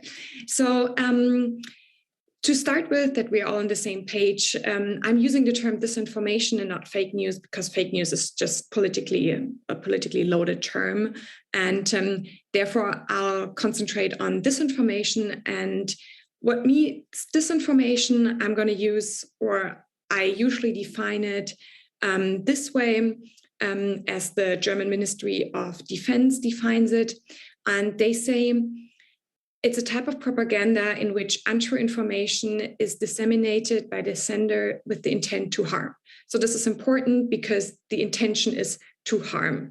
And this is the separation between misinformation and malinformation, because there are lots of different types of propaganda. So I'd like to start with my first point with disinformation in Germany, because first of all, why are we actually talking about Germany? In March 2021, so just half a year ago, a study was released by EU versus Disinfo. I'm going to talk about EU versus Disinfo later on. But the important thing is it was identifying a systematic campaign against Germany by the Kremlin, which is being played out at several levels. And important is no other EU member state is attacked as much as by disinformation than Germany, because the study has found that in the last 6 years, there were over 700 cases targeting Germany.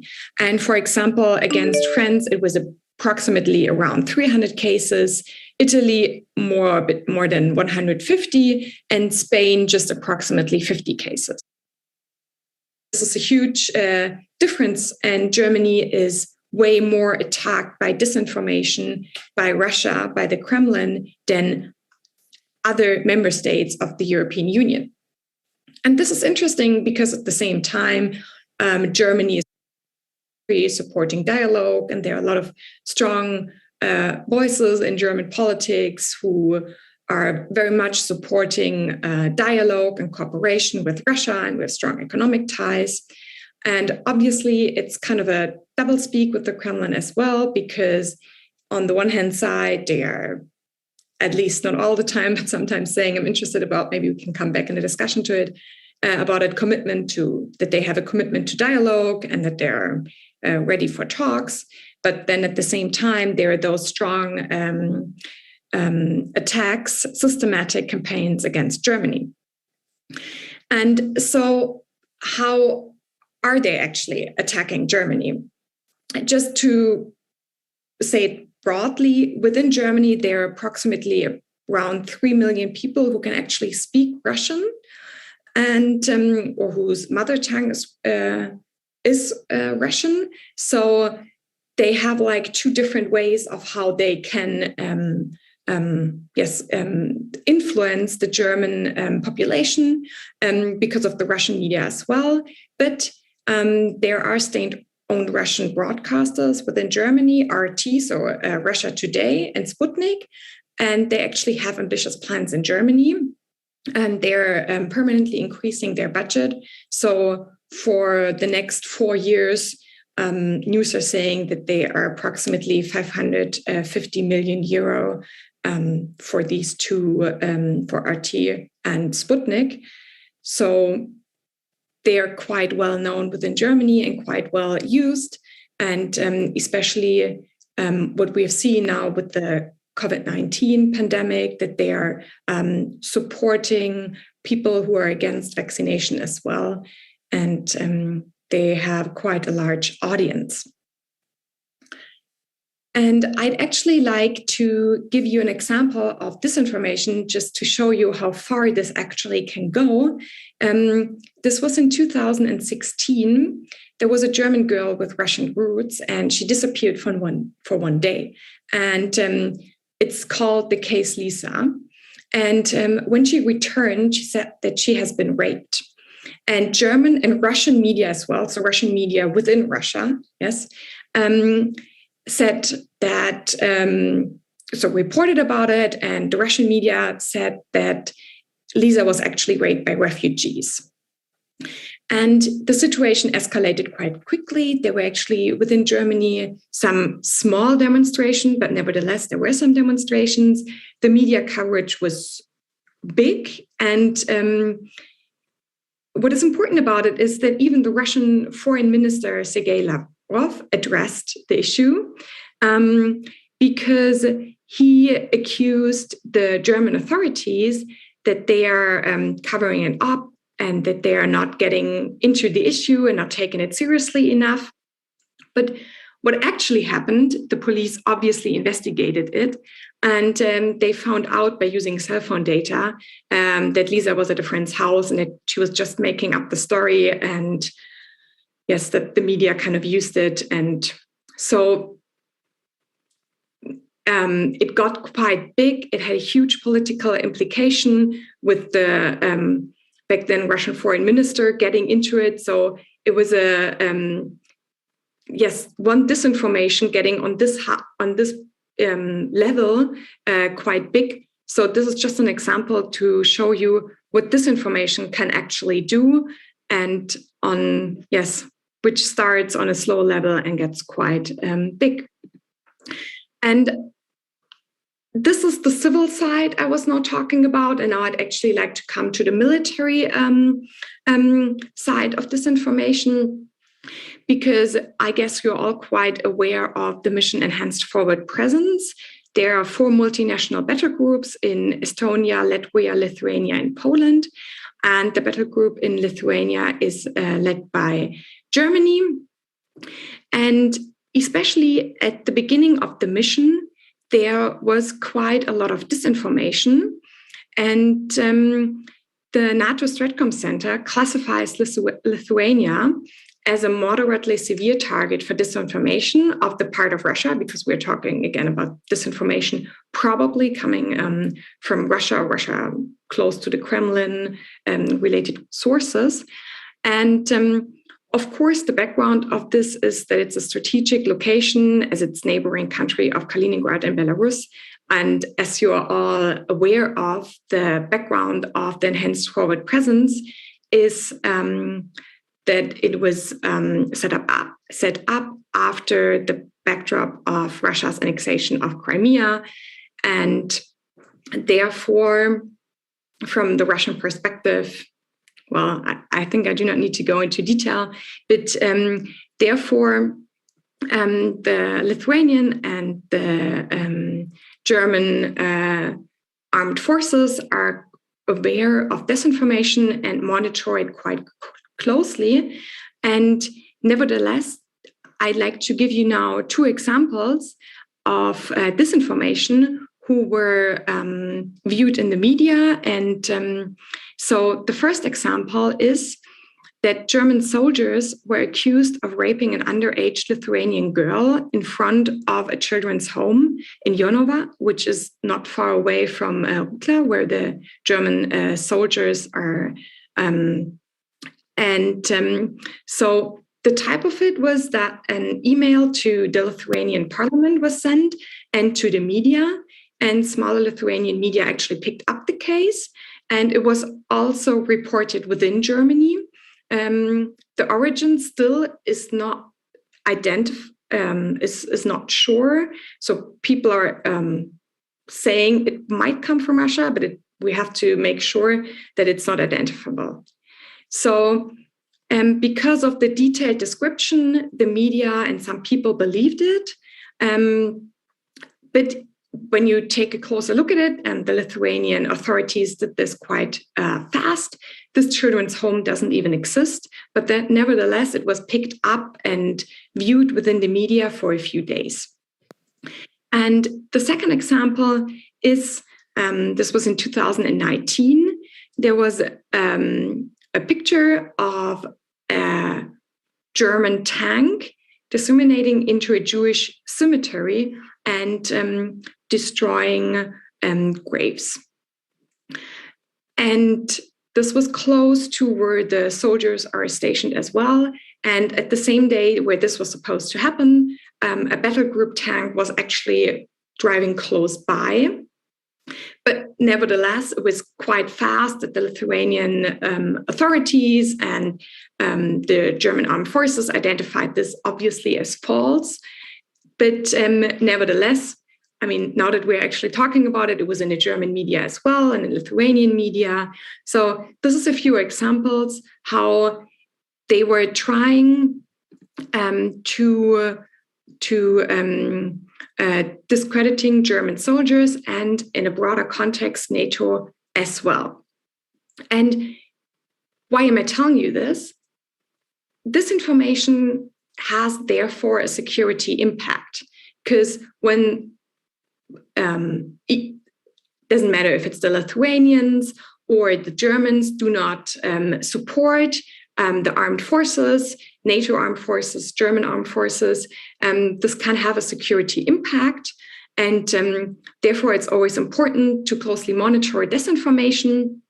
And Germany actually does this. In 2016, the German's white paper, the strategic document, identifies cyber defense as a necessary and important condition for national security, and one of the 10 key challenges for Germany, for German security policy. And we have within Germany in 2017 set up a new unit within our German armed forces, the Bundeswehr, the so-called Cyber and Information Domain Service. And they have a lot of different tasks at home and at the missions, as we have seen, because Germany is attacked by disinformation. And those are different with every mission. For example, in Afghanistan, it was propaganda by the Taliban. And in Lithuania, it's disinformation aimed at discrediting German soldiers and NATO. So, but what are the German armed forces actually doing to combat disinformation? So, as I just said, there was a new unit and they increased personnel. And but in addition, they are cooperating with academia to identify disinformation and to develop instruments and strategies to counter and identify disinformation right when actually it is published. So they have set up a new project. It's called Propaganda Awareness. It has been running since 2018, and they are hopefully able to implement it in 2022. And so what they want to do with it is that they build up capabilities for analyzing and forecasting threat situations, and appropriate tools to recognize disinformation at an early stage, and then to carry out targeted defense measures and build up a corresponding resistance in the cognitive area. So that the Bundeswehr is able to reliably recognize and to what extent actually soldiers are influenced by propaganda, especially during missions.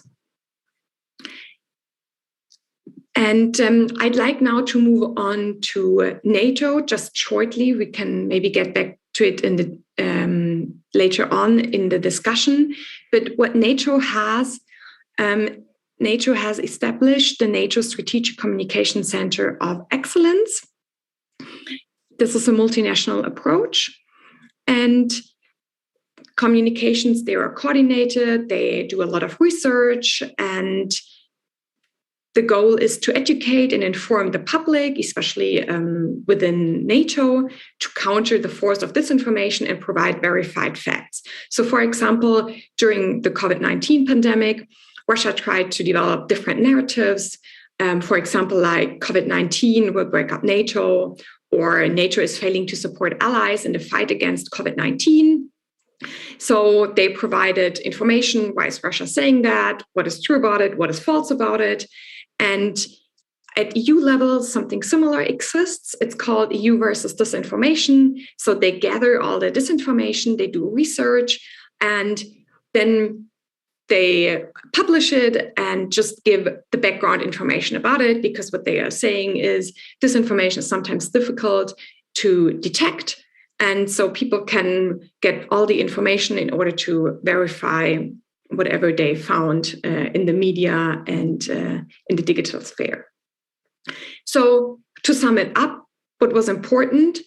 Well, first of all, Germany, there are disinformation campaigns about Germany from Russia, and Germany is the target within the European Union in comparison to other EU members like France and Italy.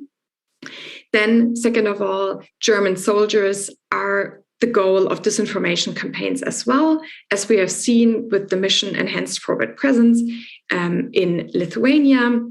And third of all, there are instruments at the different levels within Germany and at EU and NATO level to counter disinformation.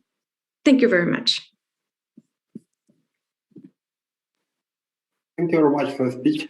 Now I want to give floor to our next speaker, Ms. Natalia Albu from Moldova.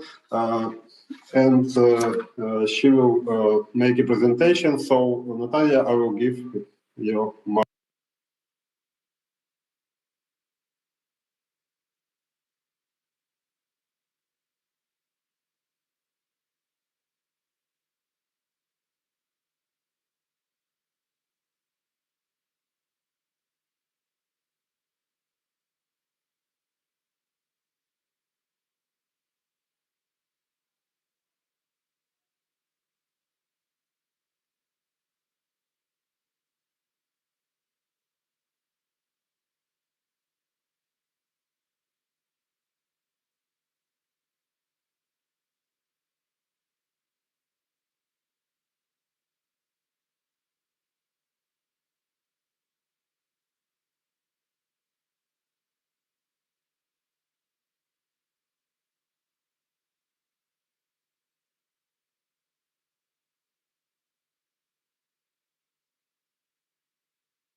approaches, but the main goal it is to undermine adversaries and adversaries' ability, and the will to resist. The tools are the same, and you can see here, but I don't have enough time to describe this kind of tool. But most important, it is for Republic of Moldova that the key goals, it is to consolidate separatist regime in the country using soft power, hard power, intelligence activity tool. Also, why it is important for Republic of Moldova, the gray zone approach or gray zone activities, as in Ukraine or Georgia or Nagorno-Karabakh, it is cheaper to explore for hybrid war, easy to avoid attribution or retribution, and it's very easy to explore the mind of population, the mentality of population. And it is a very good instrument to apply and to it's a very good tools to apply classic diplomacy and geopolitical approach, and to combine military or so-called hybrid threats in the region. And in this spectrum of gray zone, Republic of Moldova, through Transnistrian conflict, is a source of insecurity, not at the national level, at also the regional level. Most importantly in this context, that is not only the instrument that hybrid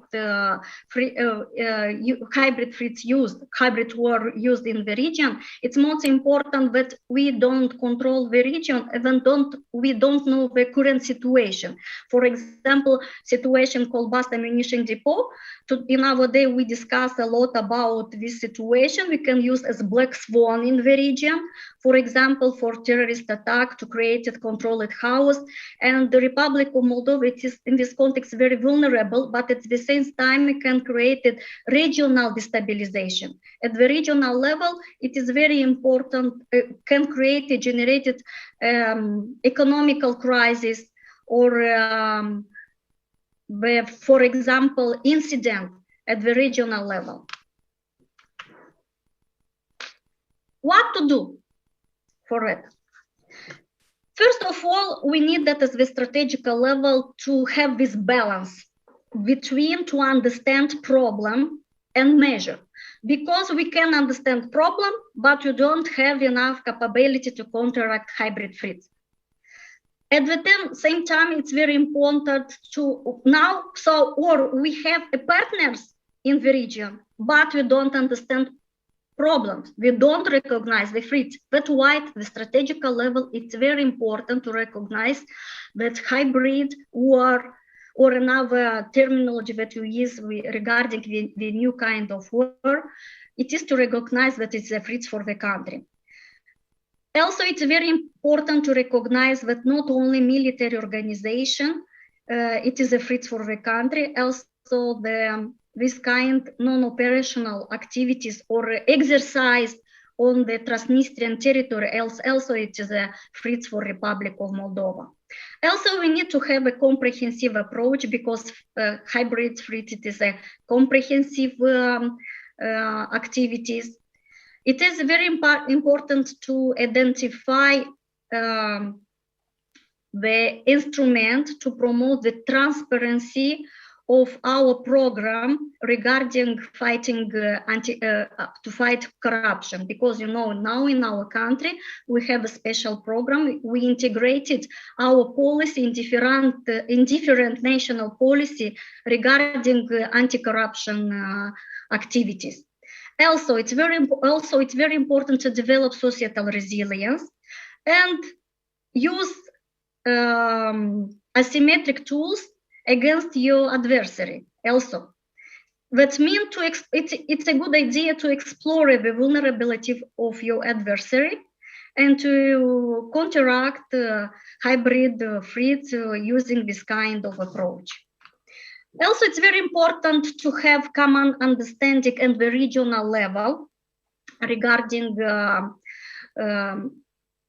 building common response, because now current situation show us that civil societies at the regional level have did a lot of study regarding the common understanding of hybrid region, especially at trilateral level between between Georgia, Republic of Moldova and Ukraine. Also, we have a different program where it's involved member country of European Union, of NATO as Romania. But we have to understand that the hybrid freeze in the context of Eastern Partnership area, they have the same sources, but the intensity could be different. Also, the country will have a different level of fragility of state, of stability of state.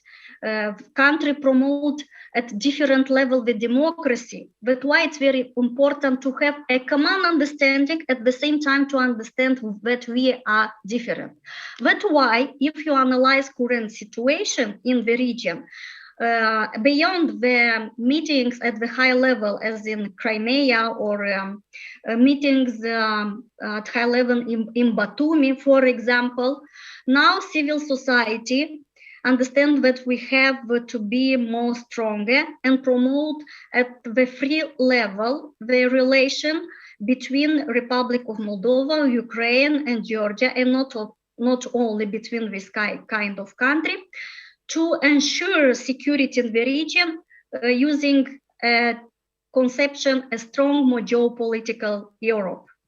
Also, it's very important instrument now in current situation. It is to promote the reform of institution, of legal institution, also to promote reform in the security and defense system. The most important approach in the region, it is a building resilience. Building resilience, it's more difficult because it is also a comprehensive approach. We have to build resilience at different level, not only resilience regarding fighting the crisis or the threats after pandemics crisis, COVID-19, but also it is important to understand that we need resilience regarding ecological security. For example, Republic of Moldova now discuss situation regarding the river Nistru and building the energetic, sorry, I forget the on Dnestrovsk, Ukrainian build the hydroenergetics, how to translate, sorry for this difficulty to translate the word. Also, it's very important to have resilience in regarding energy security. Now it is very relevant for Republic of Moldova, but not only, I think it's a regional level too. And it's very important to have a common understanding regarding resilience at the regarding cyber security in the region. And it is very complex issues, not complicated, but complex issues. And here I will finish my presentation, and thank you for your patience. Thank you very much, Natalia, for your presentation. Now I want to give floor to our last speaker for today's panels, Mr. Andreas Umland from Stockholm Center for Eastern European Studies. So, Andreas, floor is yours. Many thanks, Andrew. There is a temptation to speak here from Kiev. I'm sitting in Kiev. I'm not in Stockholm. I'm working for a Stockholm center, but I still live in Kiev so far. There's a temptation to speak here about the current situation, and I'm certainly very worried by it, but just maybe to to deal with that. I hope that it will not escalate, and I think the crucial factor is going to be here how credible the Western announcements about sanctions that will be imposed on Russia in case of a military escalation will be, and how serious they will be taken in Moscow. The sad experience so far has been that the West has not been very active in using sanctions. Natalia Albu can, of course, most, so to say, report about this. There were never any serious sanctions on Russia in connection with the Russian troops, the illegal Russian troops on Moldovan territory. There have been very minor sanctions in 2008 when Russian troops officially moved into on Georgian soil. And in 2014, there were individual sanctions, and then there were the sanctions against Crimea. And the problem here with the sanctions was that the sectoral sanctions that were finally adopted on 29th of July 2014 were minor as well, and they were obviously a result of not of the killing of Ukrainians and the occupation of Ukraine, but they were a result, obviously, of the killing of over 200 EU citizens. And they were a reaction to that.